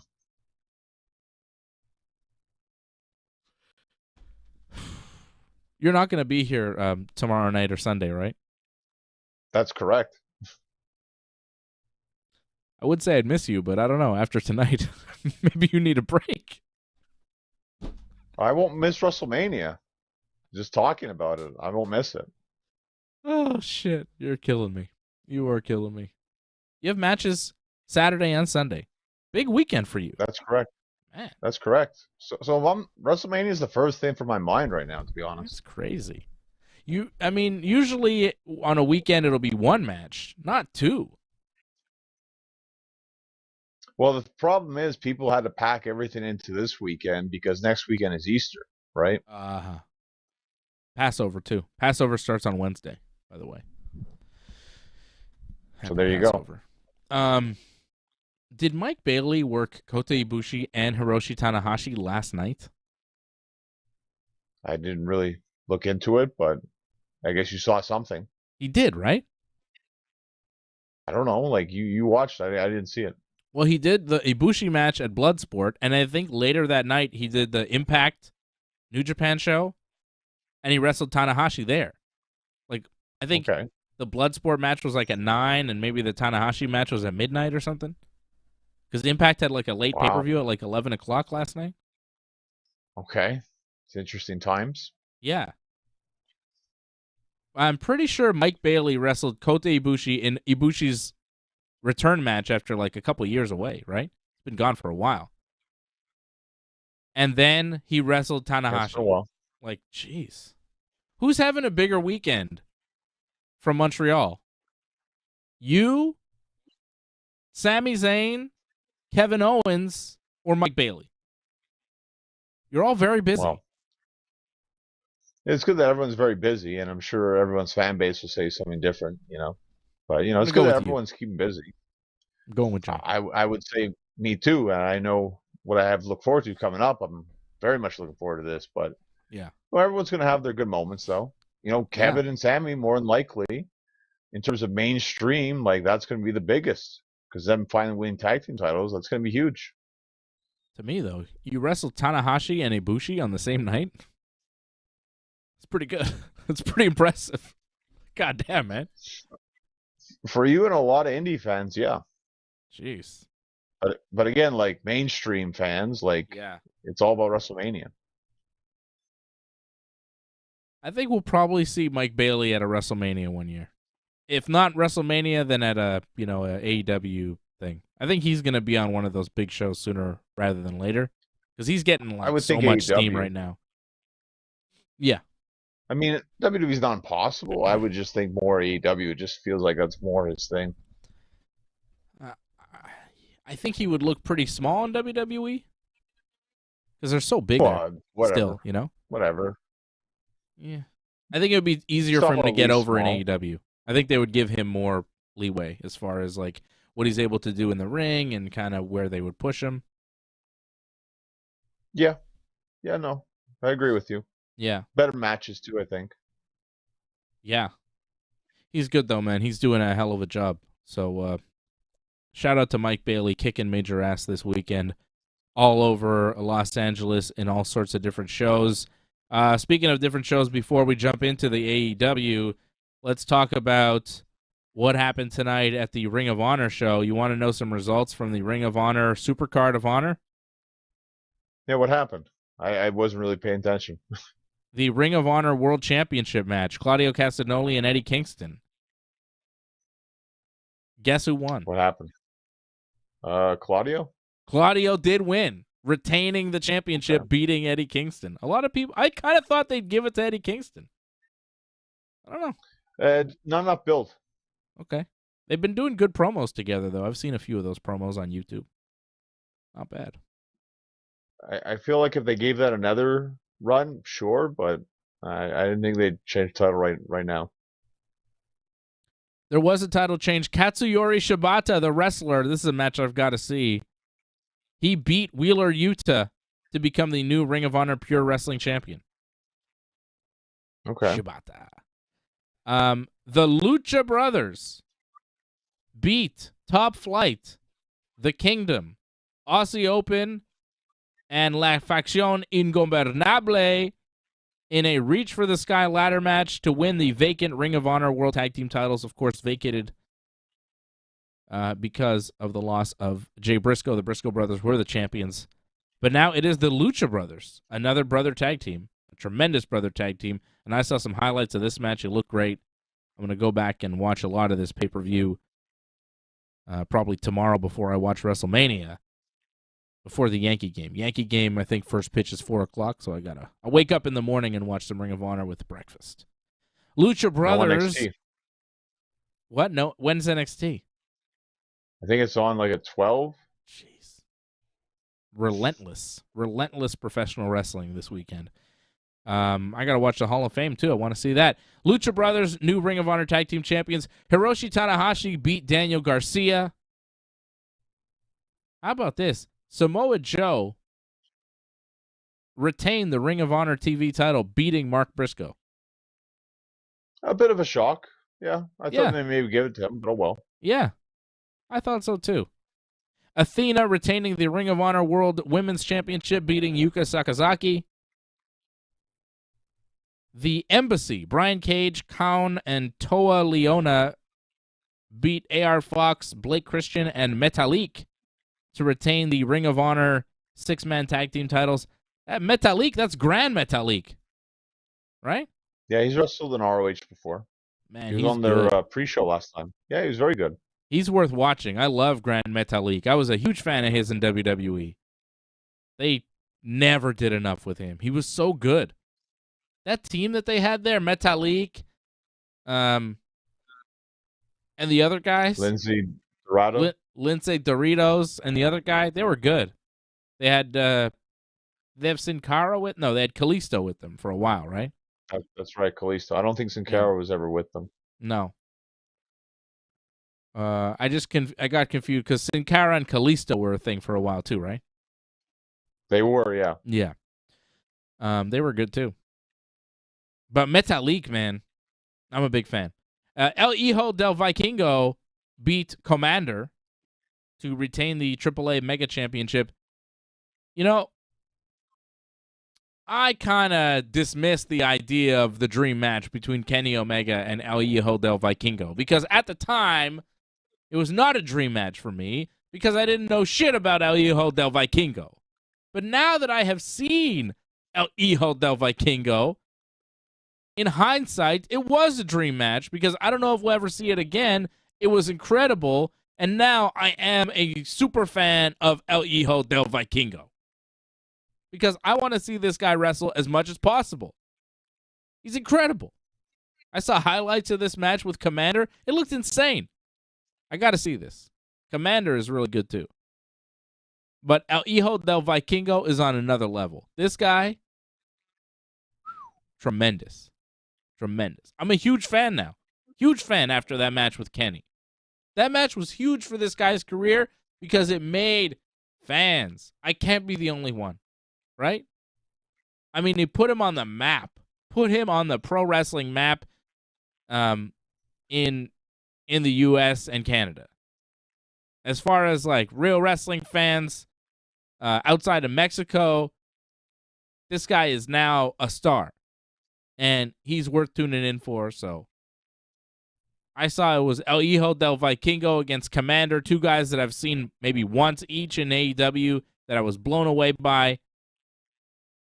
I got to see these guys wrestle each other. I got to see more of both these guys. I'm a big fan.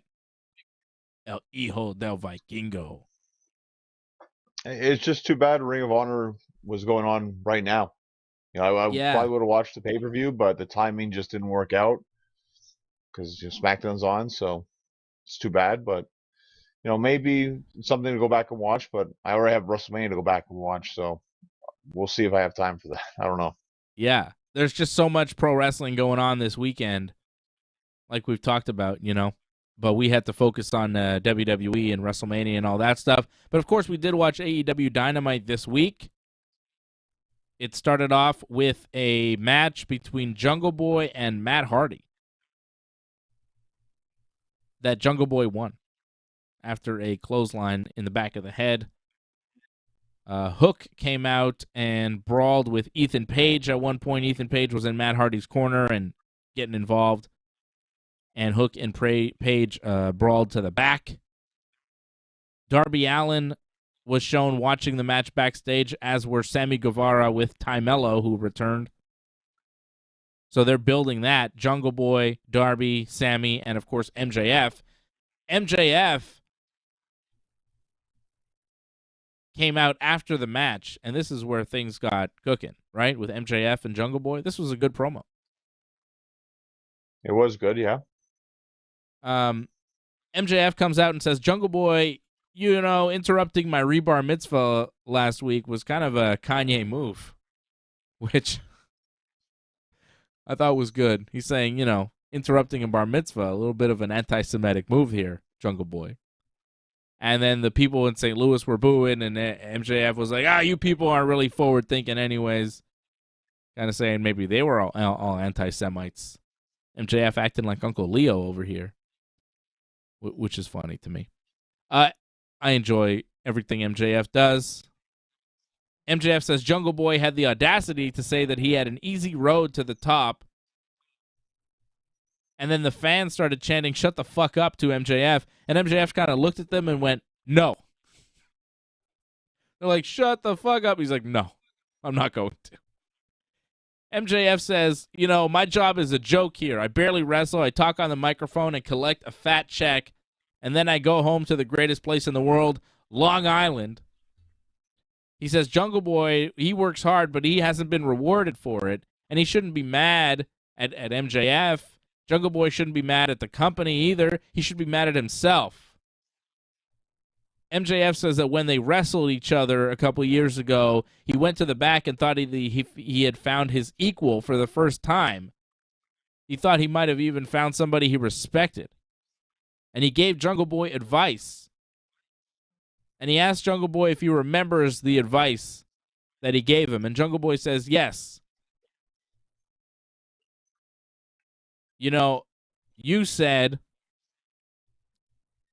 that nice guys finish last and that I should ditch my friends. And I wasn't prepared to do that. And MJF says you should have, because look what happened. They turn their back on you and they mess with you. Right? Talking about Luchasaurus and Christian, which, he's not wrong. MJF says that it could be you and me running the show, not just me, Jungle Boy. And I became the AEW champion while you're just, Jungle Boy, which was a really good line from MJF. And Jungle Boy says, I thought we could be friends, but you're just not the type of guy that I want to be friends with. I wish that I could talk like you, and I wish that I could care or not care about stabbing people in the back and being the most narcissistic piece of shit in the whole place. And then the fans started chanting piece of shit at MJF. The fans were really crude. But Jungle Boy was encouraging them. Jungle Boy says when he becomes the champion, at least he won't wake up alone and not be able to face himself in the mirror. Which was like, oh, my God. Jungle Boy saying MJF is alone and he can't face himself because he's sacrificed everything. He's turned on everyone and he's got no friends. Because he's such a dick. MJF says, very good, Jungle learned to talk after 4 years. Like, oh, very good. You learned to talk after 4 years after doing that good promo there. And MJF says, I thought we could be partners, but you turned into a massive disappointment. You're weak in the body, you're weak in the mind, and you're weak in the heart. And I pulled aside your hot piece of ass girlfriend, Anna Jay. These are MJF's words, not mine. And she told me that you're weak between the knees, too. Which prompts Jungle Boy to attack MJF. MJF rakes his eyes and takes advantage for a bit. But then Jungle Boy fights back and goes to hit his clothesline deal, the finish thing, but MJF rolled out of the ring, and that was the end of that. You were saying, John? Balls. You mentioned his balls, so boom. Oh, yeah. Fight. Yes, you cannot talk about the testicles, but also bringing the girlfriend into it. He's stepping it over the line, making it more personal. And MJF didn't like that. Weird because she's a heel. Mm-hmm. Yeah, it's kind of odd, but whatever. Yeah, she's a heel, and they're trying to make Jungle Boy this really nice baby face, but they're associating Anna Jay, real life Anna Jay, with Jungle Boy. Yeah. But, odd. But whatever. It added realism to the promo. It added an extra layer of depth, right? Made it better. Oh, that's really the only thing I could take away from it. But I thought this was fantastic. This is probably one of the best things Jungle Boy's ever done. Just the match and then the promo like that. This was a great build for him. MJF like elevated Jungle Boy up to where you believe he could wrestle him for the title. Just with this whole thing alone, I thought this was just masterful. Like great television. Like captivating television. This was a great start to the show. It almost felt like you could do Jungle Boy versus MJF one-on-one at a pay-per-view. I wouldn't go that far. I feel the 4-way is more enticing, but it's not too far off, I think. If you continue down this path, it's possible. Yeah. But I think the 4-way is where we're headed. Sammy Guevara won a match on Rampage tonight, and then he pointed at the Double or Nothing sign. Is this what we're doing in AEW now? We're pointing at the sign like WrestleMania? Well, Sammy's kind of like that, though, isn't he? Like, I don't know. But I think the 4-way is where we're headed. Sammy, Darby, MJF, Jungle Boy for the AEW World Title at Double or Nothing, May 28th in Las Vegas. Good stuff this week. The build to this match has been great so far. I just hope they don't run out of steam because we still have quite a few weeks to go before the pay-per-view, right? Like, it feels like we already have the match set, but we got a long way to go. Well, just think about it. Like, now you're just getting, Jungle Boy, Sammy had a match, Darby's going to have a match. They're just all just showcasing themselves now. Yeah. Then they're eventually going to wrestle each other. Then they'll probably do some tag matches. There's a lot you can do off that. And then more promos against each other. I don't know about matches against each other and tag matches going into the pay-per-view because MJF, like he says in his promos, he really doesn't wrestle on TV very much. I don't know if we get more than one match out of MJF between now and the pay-per-view on TV. Oh yeah, I don't expect MJF to do. They're the ones that have to prove themselves. Mm-hmm. Okay. Don Callis and Kenny Omega are backstage. Don explaining what happened with Hangman last week, says he grabbed Hangman's wrist and he lost his balance and fell, and it was completely his fault. Even though last week he seemed to be blaming Hangman for knocking him over. And Don asked Kenny, Kenny, why was your first thought that Hangman had attacked me? Well, why did you think that about Hangman? And then he went to apologize to Hangman. It was odd.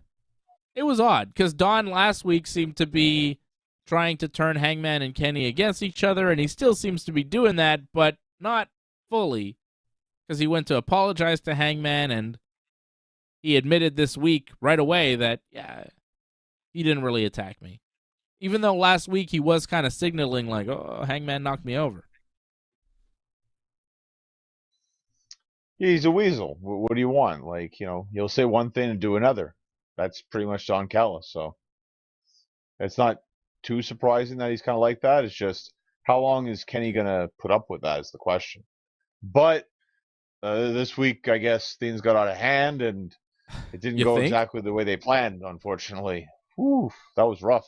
So Hangman is interviewed backstage, and he says, the Young Bucks are hurt. Nick has a separated shoulder. Matt has a partially torn bicep. And it must have been the Blackpool Combat Club that attacked him last week. He's asked, do you think it was the Blackpool Combat Club? And he's like, yeah, it must have been. Which makes you think, was it? Because there's kind of like this mystery now. It's like, well, did they attack him or not? It's like, well, they're feuding with them, so you think that they probably would have, but they're asking questions like, well, maybe it wasn't them. What is that? I think they're trying to have something in case, but they're not really sure, so we'll just keep it vague for now, but, it's probably them. If anyone asks. I don't know why.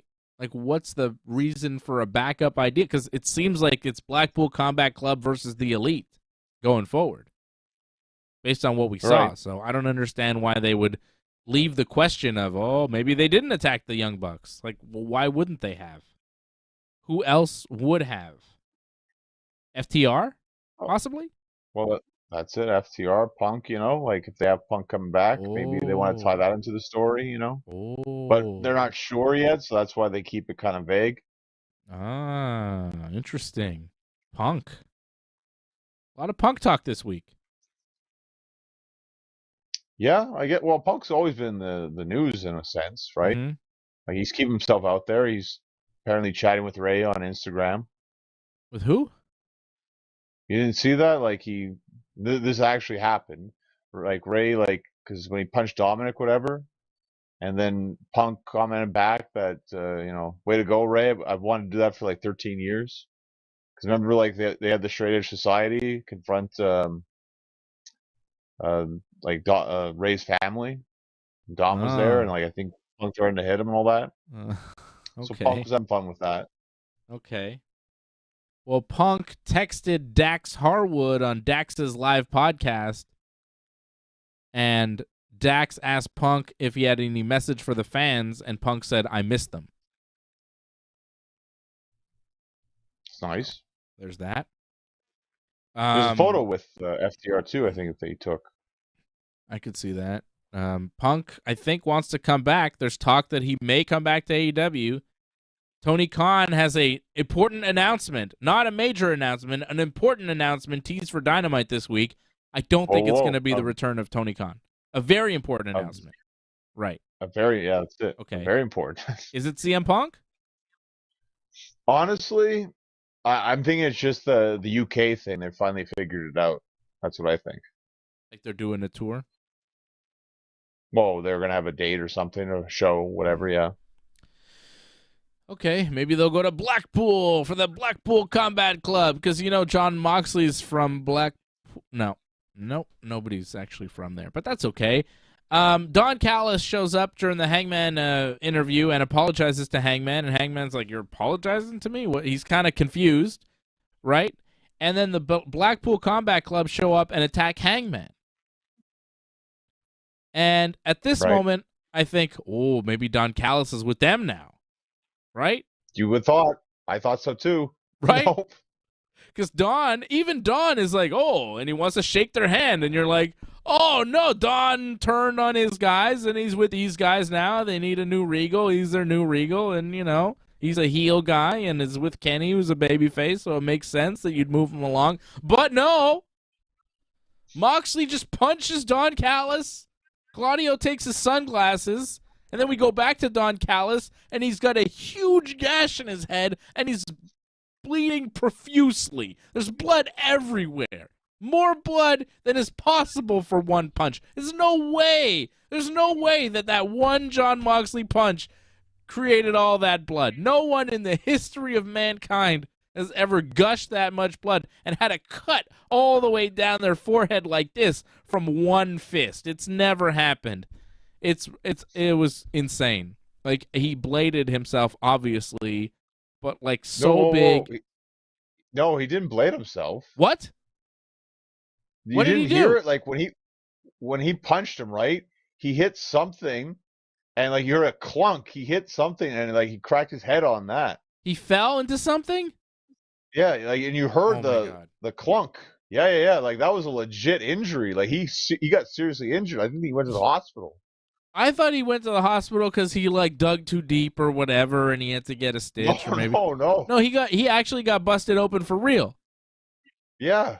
Oh my God, I had no idea. That's terrible. It looked like because there was a huge gash. It looked like he just kind of took a razor and went shh. Right? That's what it looked like to me because when I saw it, I was like, he just overdid the blade because it happened so fast. I didn't see any. I don't know. I didn't see any other thing. Like, it was not clear, right? Because it seemed like if you look back, you'll see something. Because it happened so fast, it just seemed to me when I was watching it like, I guess he decided to bleed because, Moxley's there and blood with Moxley. Somebody's got to bleed around Moxley, and it would just make sense, because you think Don is a major heel. It would make sense to kind of babyface him up by having the Blackpool Combat Club not only attack him, but attack him in a meaningful way where he's bleeding profusely after. Like, it made sense to me in a way for him to blade in that moment. You know what I mean? To build sympathy. I was like, well, if they're not making him a heel, I guess have him blade and have maybe him disappear for a bit to give Kenny more of a reason to hate the Blackpool Combat Club, but what you're telling me is that's not the case. It was unintentional blood. He just fell onto some shit that cut him, which is worse, right? AEW's got to be watching out for their guys. It was like a light stand, I think, if I'm not mistaken. Something there. Yeah, it looked bad. There was so much blood. Well, if you notice, like, they weren't looking for it. You know, it just he happened to turn his head, and they're like, oh, and like the commentators were like, oh my god, like they were not expecting that. Yeah, that wasn't supposed to happen. Well, there you go. I'm learning something new here on the show. Thanks, John. I had no idea. But I have to say, like, unexpected. But I was like, whoa, yeah, I'm like totally into the show now. Like, yeah. And then Kenny has to go to the ring right after, and he's told, like, yeah, Don Callis is not going to be there with you because he's, like, he got attacked. He's bleeding. He only cared about Don. He didn't care about Hangman. Oh, yeah, that's true. He said, like, Hangman and Don got attacked. Oh, Don got attacked. Well, Kenny, I think, and Hangman, there's going to be a little bit of a friction there, I think.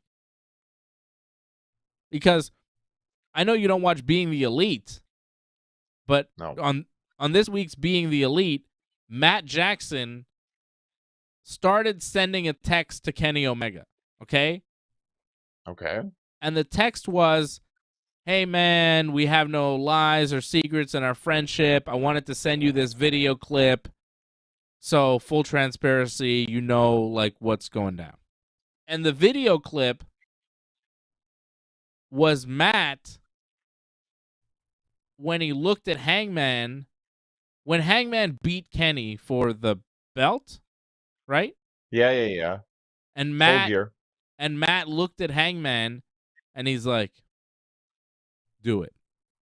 Right? Matt Jackson was ringside. He was with Kenny, but in that moment, he's like, I'm not going to stop you. Get him. Finish him. So Matt Jackson was going to send that to Kenny Omega to say, look, you know, this happened. Like, Kenny didn't know. I guess Kenny hasn't watched the match back, right? But but this is on Being the Elite. But then Matt Jackson deletes the text, and he's like, no, I don't want to send this to Kenny. He decides against it.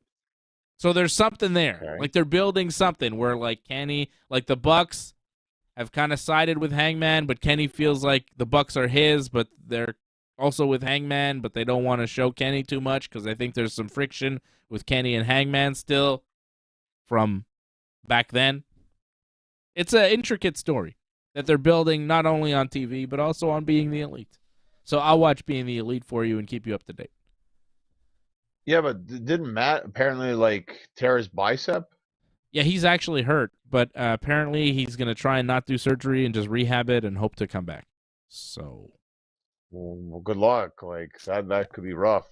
Mm-hmm. So I don't know if we get this match at Double or Nothing. And the match that I'm talking about is the Elite versus the Blackpool Combat Club. Kenny Omega beats Jeff Cobb to retain the IWGP US title.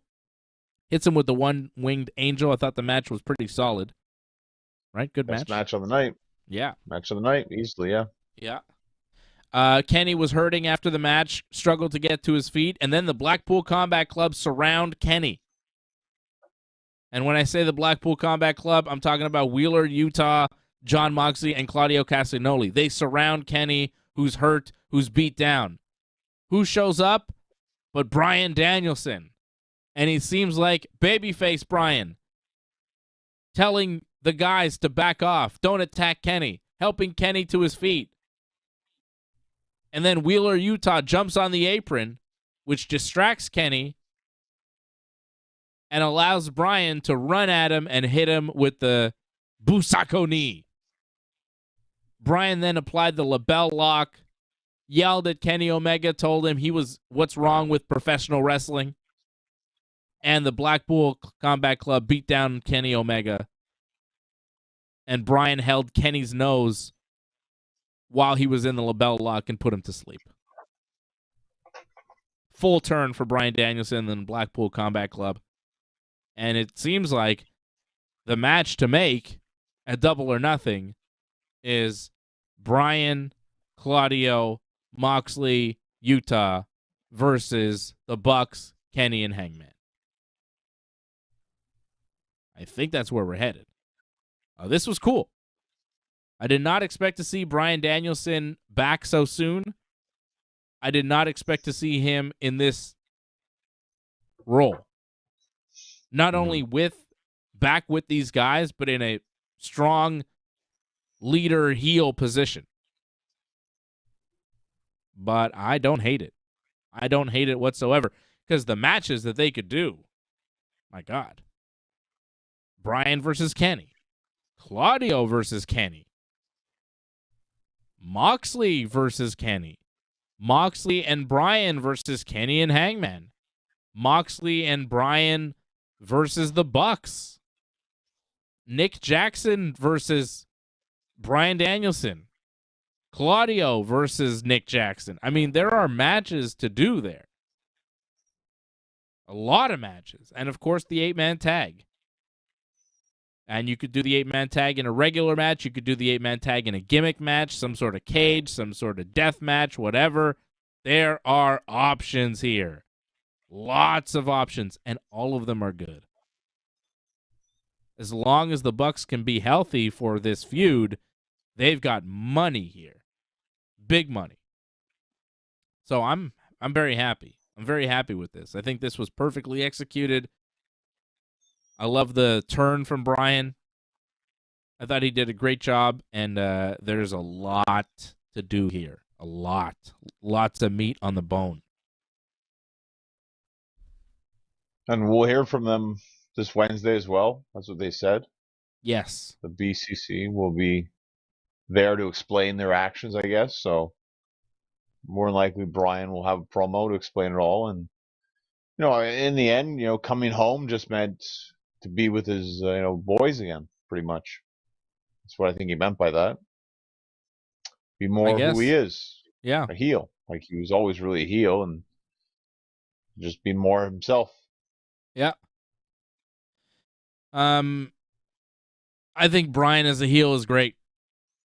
I think he's great as a heel. Maybe even more fun than when he's a babyface. So, we've got some good stuff here going forward. I like Moxley as a heel, too. Well, it's a weird thing with Moxley. I mean, he can act like a heel. People still cheer him, So it's kind of weird. The entrance, people like. Yeah, the entrance, the vibe he gives off, too. It's like, you can flip people off, but, like, he's been doing that when he was a good guy, too. So people just are like, yeah, they still kind of like it. Mm-hmm. He wrestled. Moxley wrestled barely. Did he even enter the match, or did he just beat up a guy outside? That match was so quick. It was the Blackpool Combat Club, Moxley, Utah, and Claudio squashing Dalton Castle and the boys. It was mostly just Claudio beating up one of the boys. I think Moxley threw Castle around a little bit, put him in a choke, and that was all he did. That was it. Quick match. Didn't need more. It was fine. Trying to establish the Blackpool Combat Club as a strong group. The Jericho Society is trying to recruit the Acclaimed and Billy Gunn. Daddy Magic and Big Ange were taking them to a hockey game and stuff. What? Yeah, well, they've been trying for a while now. Remember on Rampage as well?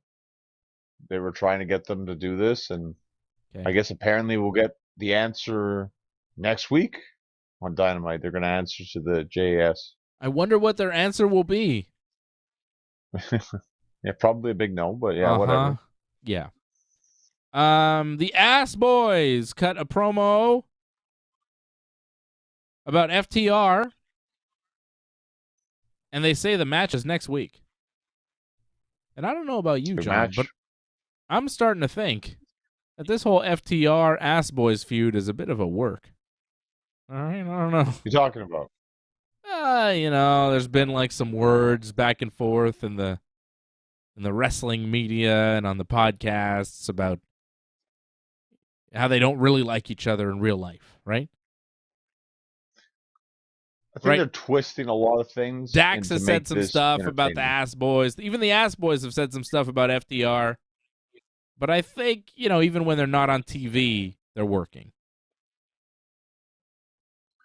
There's a little bit of half-truths, and I think they're just kind of spinning a couple things. Like, I'm sure they went up to them, and got some advice, whatever, and then maybe there was a little bit of distance once, I guess, they had a match or two. And then, they turn things a little bit to make it seem more entertaining for the story. Makes sense. Why not? Like, I get that. You're trying to sell a match, trying to sell a fight. I think that they're friends. I don't think there's any real heat between them at all. And I'll tell you why. Okay.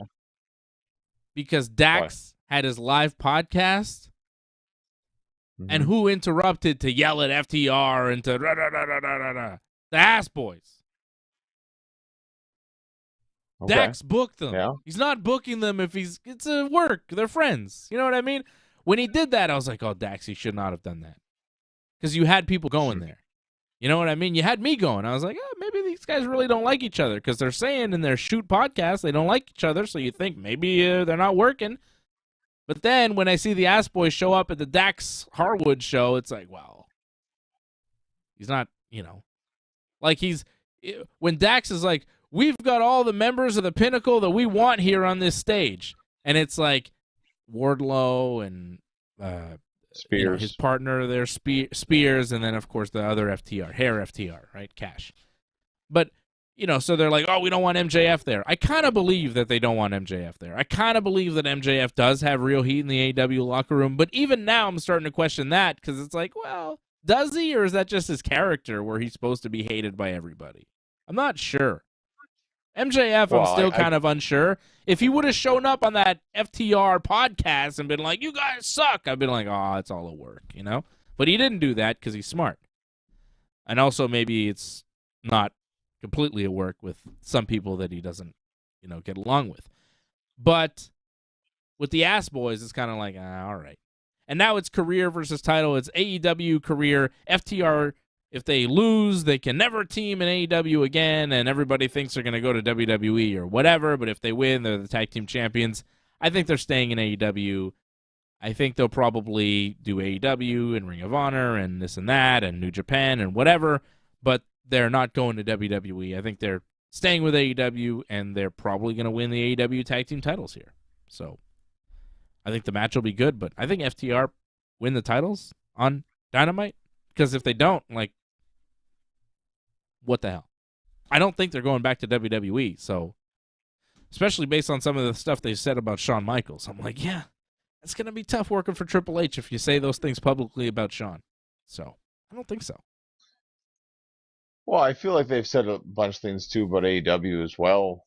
Oh, I don't know. Like, they said Shawn is like a pretend Christian and stuff like that. Like, they said some things they couldn't really take back.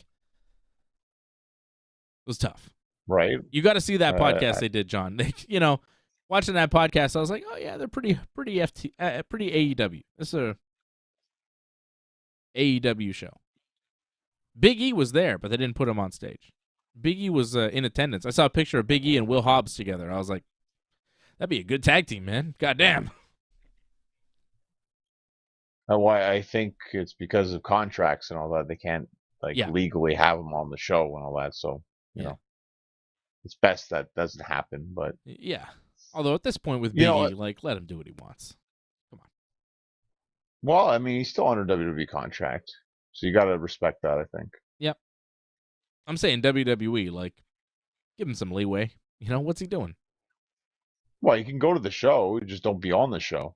I think that's fair. Anyways, you think FTR beats the Ass Boys? Yeah, I think they're staying with AEW. Yeah. To me, it's just they did what was best for them in terms of scheduling. They'll be on the road less. They'll still get a bunch of matches if they won. There's more leeway to wrestle elsewhere if they wanted. And if you look at it with WWE, it's there's a bunch of tag teams, but it's not really a lot of depth of that tag division. I mean, you can only wrestle the Usos so many times.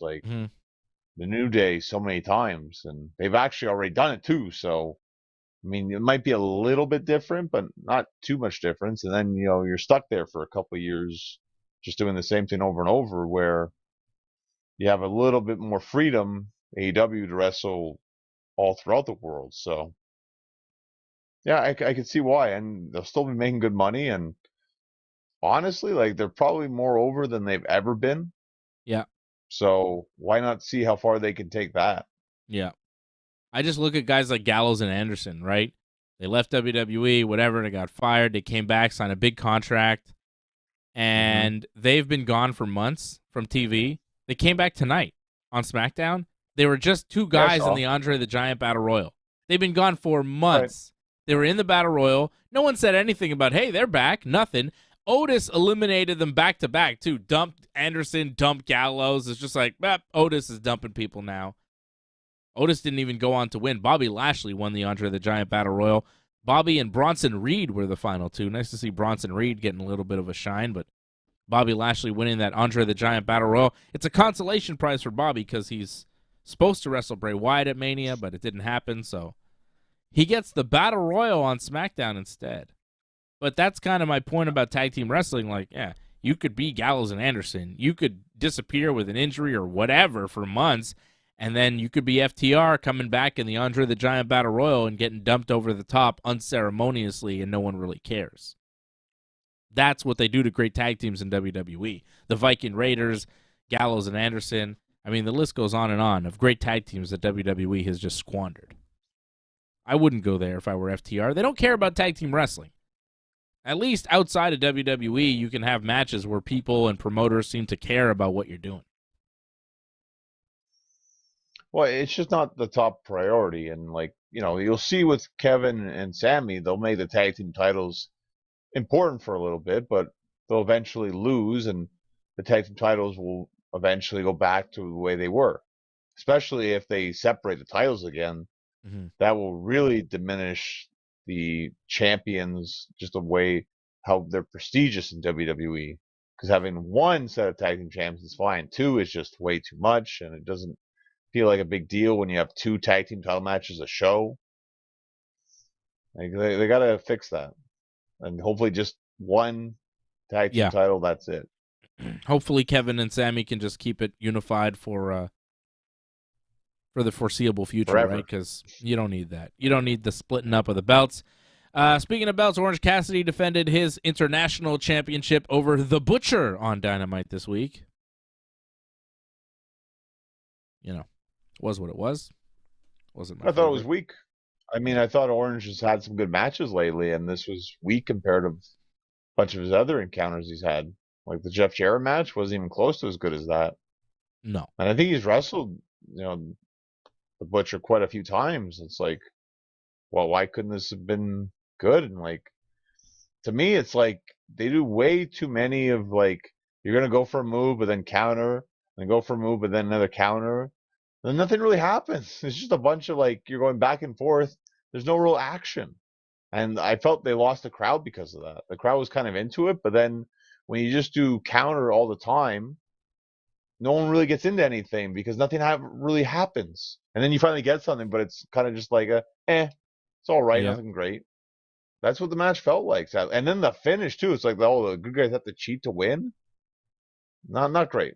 Not great. Yeah, there was like some sort of weapon, right? There's like a baton or something that they had. How was that? The best friends like stole or something. Like, yeah. Blade tried to use a weapon to help Butcher, but then Trent and Chuck came out and took the weapon and hit Butcher with it, and then Orange won. Yeah, it was not great. Ruby Soho beat Willow Nightingale with help from Toni Storm, holding Ruby's feet on the ropes. So feet on the ropes with the hold from the partner there. Saraya, Ruby, and Toni attacked Willow after the match. Riho and Sky Blue tried to make the save but got taken out. And then Jamie Hayter showed up and took out Soho and Saraya and Storm. So Jamie Hayter making the save. I don't know who Jamie Hayter's feuding with. I think she's wrestling Riho on Dynamite this week for the title. Well, they had a stare down after all that happened, right? And it's like, well, that's awkward as hell. Like, you just saved her, and then you go back and try to, point at the title or whatever around the waist. It's like, okay, it's odd, whatever. Yeah. And where does that leave Ruby, Saraya, and Toni? You know? Well, they'll probably get involved after the match. They might put a beat down on Hayter, more than likely. What did you think of Ruby versus Willow? I couldn't care less. To me, it seemed like they were really trying to make Willow into like a very strong character, and like it took Ruby like everything to beat her, and she had to cheat also to beat her. So like I respect that. It wasn't the greatest match. I feel like there's been better matches, but I like that they're trying to make Willow into a bigger character, and you could tell. I think she probably won her match on Ring of Honor tonight. Like she's like, I would say high mid card for the women's division. Yeah, but is it working with you? It's something. She's different. She stands out. She did win her Ring of Honor pre-show match, beating Miranda Alize. Right. Stu Grayson won his too, beating Slim J. I actually saw that match. It was pretty good. Okay. Didn't the rest of the Kingdom come out or something? I don't think so. Vincent and Dutch came out, I think. Yes, because they were also part of the Kingdom. Are they in the Kingdom? I don't know who they are. Two guys dressed in white came out after the match to look at Uno and Grayson, but I didn't really care. I didn't know who they were. I thought it was Madman Fulton at first, the guy with the dreads. Oh, okay. I didn't know who he was. Okay, no. His name is Vincent? Yeah. Like Virgil in WCW? Yeah, almost exactly like it. Jeremy's wrestled him before, actually. I remember seeing him wrestle in Rhode What do you Island, mean almost exactly like him? Like the same name? Is there anything else similar between? The spelling. The spelling, actually. That's well, how else would you spell Vincent? You could spell it differently. It's possible. How? You could have like Vincent. How else do you spell Vincent? Spell it an alternate way that makes sense that you've seen. I've never seen Vincent spelled other than Vincent. I feel like in French they have the accent with it, no? Where? There's no accent. It's the same. Vincent Damfus. Look at Vincent Damfus. Vincent. Yeah. There's no accent. You don't need a circumflex on the E. It's not Vincent. It's Vincent. I thought I saw it sometimes with the accent. Never. Wrong. Never an accent on Vincent. Or Vincent. Or Virgil. Yeah, definitely not Virgil. Yeah. You like my first French Vincent reference is Vincent Damfus? It's nice that you knew who he was, actually. That's nice. Oh, when I was a kid, he was like the captain of the Canadians, wasn't he? When we were like 5? Sure, yes, he was. Very brief period of time, but yeah, he was. I don't know. You know, when that matters, when you're like 6 years old and you're watching TV or whatever, he was the guy. Didn't he play on the same team as Patrick Roy? Sure, yeah. I mean, come on. That's when they mattered. That's when they actually won games, John. They won Stanley Cups back then in the early 90s, not like now. And that's the last time they won a Stanley Cup. What is that, 30 years ago? Right, it was great times. Have the Canadians not won a Stanley Cup in 30 years? John, how are you a fan of a team that has not won a championship in 30 years? That's sad. I feel like the Canadians should have won. Like, they're such a big franchise. They got so many fans. They got so much money pouring into them. You would think that they would have won a championship in the past 30 years. Goddamn, teams like Tampa Bay and like Nashville. Has Nashville won a championship? No. Oh, okay. Well, Tampa Bay has won way more in the past 30 years, right? That's sad. Right. Well, they put a lot more money into the expansion teams and try to push them a lot. Plus, they got more draft picks over the last couple of years, and they were able to build. That's it. Canadians are going through that right now. Right. They're garbage now so that they can be good later, right? That's a lot of teams go through that. Chicago went through that. Okay. Detroit went through that. They won a lot of Stanley Cups for a while there. There you go. It takes time. Pavel Datsyuk. That guy was good in NHL 2000, I think. Whatever game that was. Just throw random names out. It's NHL 99, maybe I was playing. Oh, that's when I played those video games, you know? Those were good games. NHL 99. I know the games. I know the names of hockey players from like NHL 92 to NHL maybe 2000. After that, I don't know any hockey players because I stopped playing those video games. They were good, though, for a time. You know? Pavel Datsyuk. Who else was on the Red Wings? I think they were like the best team in one of those years, maybe 99. So you would definitely pick them. 99, 98, yeah. Yeah, they were good. I'm trying to name Steve Yzerman, of course, right? He was on the team. That guy was the man. He was the captain. Oh, yeah. What a hockey squadron. Okay, back to professional wrestling. Adam Cole, the baby, wrestled in the main event, beat Daniel Garcia. What did you think? You know, for Adam Cole's first match back, it was all right. I don't think it should have been the main event of Dynamite. Like, the ordering of Dynamite was kind of off, I thought. I thought probably Kenny's match should have been the main event. But I understand that this was to coincide with the new AEW show, All Access, which I had no access to whatsoever. Yeah, I haven't seen it. But, yeah. AEW All Access for American viewers. No access for international. Thanks. I saw some clips on Twitter, and, like, it didn't seem very good whatsoever. I wasn't enticed at all. It was like, why would you make a show like this? Like, one, you're kind of exposing the business, and two, you're exposing the business in the wrong way, where you're having people that are currently feuding on your TV show, like, hanging out like buddy-buddy, and it's like, why are you airing this? This is counterproductive. Like, this is as bad as Roads to the Top. I don't get it. Haven't seen it. Don't want to see it. I mean, I kind of want to see it, but there's so much stuff to watch. I haven't seen the new episode of Yellow Jackets yet, so really, how much time do I have? You seen that Yellow Jackets? It's pretty good. I have not seen that, no. Oh, that's good. New Succession season is up now. You know? Got season 2 or episode 2 coming up on Sunday. Oh my god, that show's good. That show's so much better than pro wrestling. Like, it hurts. So damn good. Congratulations on saying the biggest fucking number. Morons. Fucking tremendous.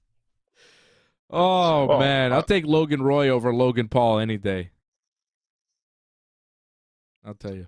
It's The Last of Us. I got to get that on Blu-ray because the whole season 1 is done now, so I got to get that. Apparently that's the best TV show going right now. Oh, Succession. I don't know if anything beats Succession. Have you not seen that? Only what you showed me many years ago. You got to watch Succession, man. It's the best. Oh, God. This new season is killing me. It's the final season, too. Season 4 right now. Just started. The premiere was last week. It was incredible. The Disgusting Brothers. Everything. Oh, God. It's so good, John. I can't tell you enough about how much I love Succession. I saw the new episode, and then I watched it Sunday night. And then I watched it again Monday. I was like, I need to see that again. Too good. I watched it twice. That's how good it was. Anyways, what was not as good was Adam Cole over Daniel Garcia. I didn't love this match. And you say it was to build the all-access show. That's why it was in the main event. I think they had to have the moment with Britt Baker kissing Adam Cole and then streamers coming down and that emotional moment. Yeah. I didn't love that either. Like, I don't know. I feel like Britt Baker, it like diminishes Britt Baker's star power to be associated with Adam Cole. You know, like she's too big of a. Talking about? I think she's too big of a star to hang out with Adam Cole. Like in AEW, Adam Cole is like, whatever, and Britt Baker's like one of the top. I don't know. Well, I think you kind of don't value Adam Cole enough. Like to me, I think they're going to push Adam Cole all the way to the MJF one day. Well, Leor wants to know. Can someone explain to me why Adam Cole's return was such a big deal? He also liked my name drop of Pavel Datsyuk. Why is Adam Cole's return such a big deal? He seems like he's going to feud with Jericho next. Jericho came out to help Garcia to the back after the match and then kind of looked back at Adam Cole. I think they're teasing Jericho versus Cole up next. But, yeah, I'm not a huge fan of Adam Cole's, and I understand he'd been gone for a while and he had concussions, and this was an emotional moment because he didn't know if he was going to come back and ever wrestle. And I'm happy that he came back and got to wrestle, and he's back, and it's good for him. But I don't see him as the top star that I guess others see him as. And you say they're going to push him up to MJF. Okay, fine, but he'll just be a babyface for MJF to beat. I don't see him as a credible threat to MJF or anybody really at the top. Like, okay, he could beat Jericho, but, a lot of people beat Jericho. I don't see him beating MJF. I don't see him as one of the top stars in AEW. I don't think that his run in AEW has been really that momentum. Like, it doesn't have a lot of momentum. It's been kind of soft. He had a really good match with Hangman for the belt. I think it was for the belt, right? He did, yeah. That was a pay-per-view match, right? It was good. I believe it was Revolution, if not mistaken. Yeah, it was really good, but I didn't believe he'd beat Hangman in that match. And I haven't seen a promo of his or a feud of his where I've been really invested. So I don't see him as a superstar. I see him as a good, solid hand, a B-plus player. But not the megastar that AEW seemed to be positioning him as on Wednesday night. But that's just me. It's a matter of preference. Other people I know really like him. But his NXT run to me was not anything special. It kind of turned me off NXT for a while. But, again, a lot of people loved it. So, some people like one thing, some people like the other. You like Adam Cole, the baby? I definitely think he's someone to watch. There's no doubt about it. Like, does he always have great matches? No, but it depends who he wrestles. Like, I thought the match with Garcia, it was what it was. Like, it wasn't to me like a main event match, but it's his first match back too, though. So I kind of understand you don't put him like against the top guys yet. You give him a match, just get used to bumping on your head again, because that's kind of a new experience for him. So just to get him back in, get some reps in again, that's something. And to have the moment, like, it's nice to see him get that moment, because he, at one point, seemed like he wasn't ever going to get that. So it was just nice for him to get that. So hopefully this will continue for him for many more years. It's tough to main event a show that has Kenny Omega wrestling a singles match on it. No, the order was wrong. It's hard to follow Kenny Omega. It's really hard to follow him. Especially with a guy like Jeff Cobb, who's so excellent, but Kenny is just on another level. It's hard to follow that guy. The only guy that I would put on after Kenny would be Bryan Danielson, because he's the only guy that could really hang and do it, And even then, it'd be tough, because Kenny's matches are not only so fun to watch, but they're so, like, high impact, where the crowd really goes, oh, like, there's so much energy that you give to a Kenny match, because there's so many just crazy things that happen, It's tough to follow. The crowd really gets into them. It's part of the reason why Kenny Omega is so damn good. I expect to hear from Kenny Omega possibly on Wednesday, but maybe not. Maybe he'll be selling the beatdown. We know the Blackpool Combat Club will be there. We know MJF is going to be there. It's going to be in Long Island. It is MJF Day. I think they're awarding him the key to the city in some town there in Long Island. And the crowd will be fully behind him because he's a babyface there. And that'll be fun. And also, it's the first night of Passover. Passover starts sundown Wednesday night. I mean, Passover starting on a Wednesday. They're in Long Island. MJF is set to do a promo. There's going to be some Pesach references on Wednesday night, baby. MJF going to ask the 4 questions. We're going to have a Seder. That would be great. The first ever Passover Seder in professional wrestling. People are going to be throwing some matzah and charoset around, baby. Charoseta plenty. Horseradish flying everywhere. All my Jews right now are loving this. My non-Jews are like, what the hell is this guy talking about? John, you ever been to a Seder? No. Oh, you'll have to come. Maybe I'll have a Seder on Passover and you'll come. I haven't been to a Seder in a few years, to be honest. I'm not the most devoted Jew, but I've been to Seders. I've been to many Seders, and mostly as a child, and man, they were boring. I just wanted to get to the afikomen. You hide the afikomen. It's a thing with Passover, John. There's a piece of matzah. One of the adults hides the piece of matzah. It's the afikomen. It's wrapped in a thing. They wrap a piece of matzah. We call it the afikomen. It's hidden, and then the kids have to go and find it, and when you find it, you get a prize. That's one of the big fun times for Passover. See, John, you're missing out on all these great holidays. I have fond memories of Passover, just trying to get through the Seder at my grandmother's in Toronto, trying to get through the Seder so we could get to that afikomen, baby. Give me the afikomen. I hope MJF drops an afikomen reference on Wednesday night. I want to hear a lot of Passover stuff. I want to hear some Seder stuff. I want to hear MJF asking the 4 questions. I want to hear MJF start off his promo saying, why is this night different from all other nights? He starts his promo like that, I pop like crazy. All the Jews would go bananas if MJF, because it would be different, because it is different, because this is one of the, there's in part of the Seder, Passover, John, something called the 4 questions. And one of the 4 questions that you ask every year is, why is this night different from all other nights? Because it's Passover and there's many reasons, right? But MJF could come out because it's Passover, because he's in Long Island, and it's different from all other nights because everybody loves him in Long Island and they hate him everywhere else. So it would work for the general wrestling audience if he started the promo saying that, but it would also work for the Jew audience that is also strongly behind our great champion MJF. He is the mensch of the cinch, our main man, Maxwell Jacob Friedman. So, yeah. MJF, you got to start off the promo, please. From one man who's been bar mitzvah to another. Start off your promo with, why is this night different from all other nights? You're going to get a huge pop from the Jews. We're going to love it. Johnny's looking at me like, I have no idea what you're talking about. But that's okay, John. That's okay. We're all one big happy family here on the Ringside Report Network. We're all part of the same tribe. That's the Ringside Report Network tribe. But yeah, I just got a lot of good Jew talk out there, John. I'm telling you.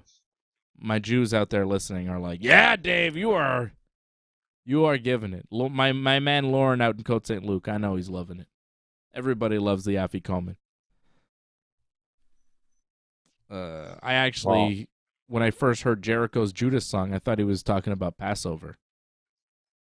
Afiko, man, Jewish in my mind. That's just my version. All right. That's fun. I do have a question for you. Like, what was that commercial that you aired for this show? I was just trying to promote the show, man. I don't know. It was the President of America. All right. You didn't like it? I just thought it was really out of nowhere. I didn't understand, like, like something happened in the world or something, or no. like. I just found a filter, and I was like, oh, this would be good for the show. AJ always trying to get me to do promos for the show, so I did it to shut AJ up, mostly. And I thought he would like it because he loves Joe Biden. I feel like he's the opposite on that one, but okay. Yeah. Well, right. I do it to kind of mess with him. But, yeah. I don't know. To be different, to stand out, that's all right. It was just something different for WrestleMania weekend. I what can I say? The President of the United States recommends our show. How about it? It'd be cool if he actually said that. I don't know if he'll ever will or actually watches wrestling, but maybe another president will. I think Donald Trump probably seen our show. That guy loves the wrestling business, brother. If he spent any time on that, sure. He's a WWE Hall of Famer. All right. There you go. Lauren shouting out the afikomen. I mean, how good would it be if MJF started his promo? Why is this night different from all other nights? That would be Tremendous. Jason Pete says, great show. Thank you, Jason, member of the team out in Mexico. Thank you to Jason Pete. Thank you to Leor, 2 members of the team, Harold Schneider as well. Go to join.ringsidereport.net, join.ringsidereport.net. If you have not already, support the Ringside Report Network by going to join.ringsidereport.net. And thank you to everybody tuning in on Twitch, on Twitter, on Rumble. All our friends over on Rumble. And, of course, on YouTube, everywhere, watching all around the world. We've got a big weekend set up for you here on the Ringside Report Network. I will be on after WrestleMania Night 1 and WrestleMania Night 2. So right after WrestleMania, come back here on the Ringside Report Network and talk about WrestleMania with me. Give me your match of the night. Give me your score on 10 for each night of WrestleMania. I'll be here giving you my thoughts, my scores, my reviews for all the matches and all the shows and everything going down this weekend on WrestleMania weekend right here on the Ringside Report Network.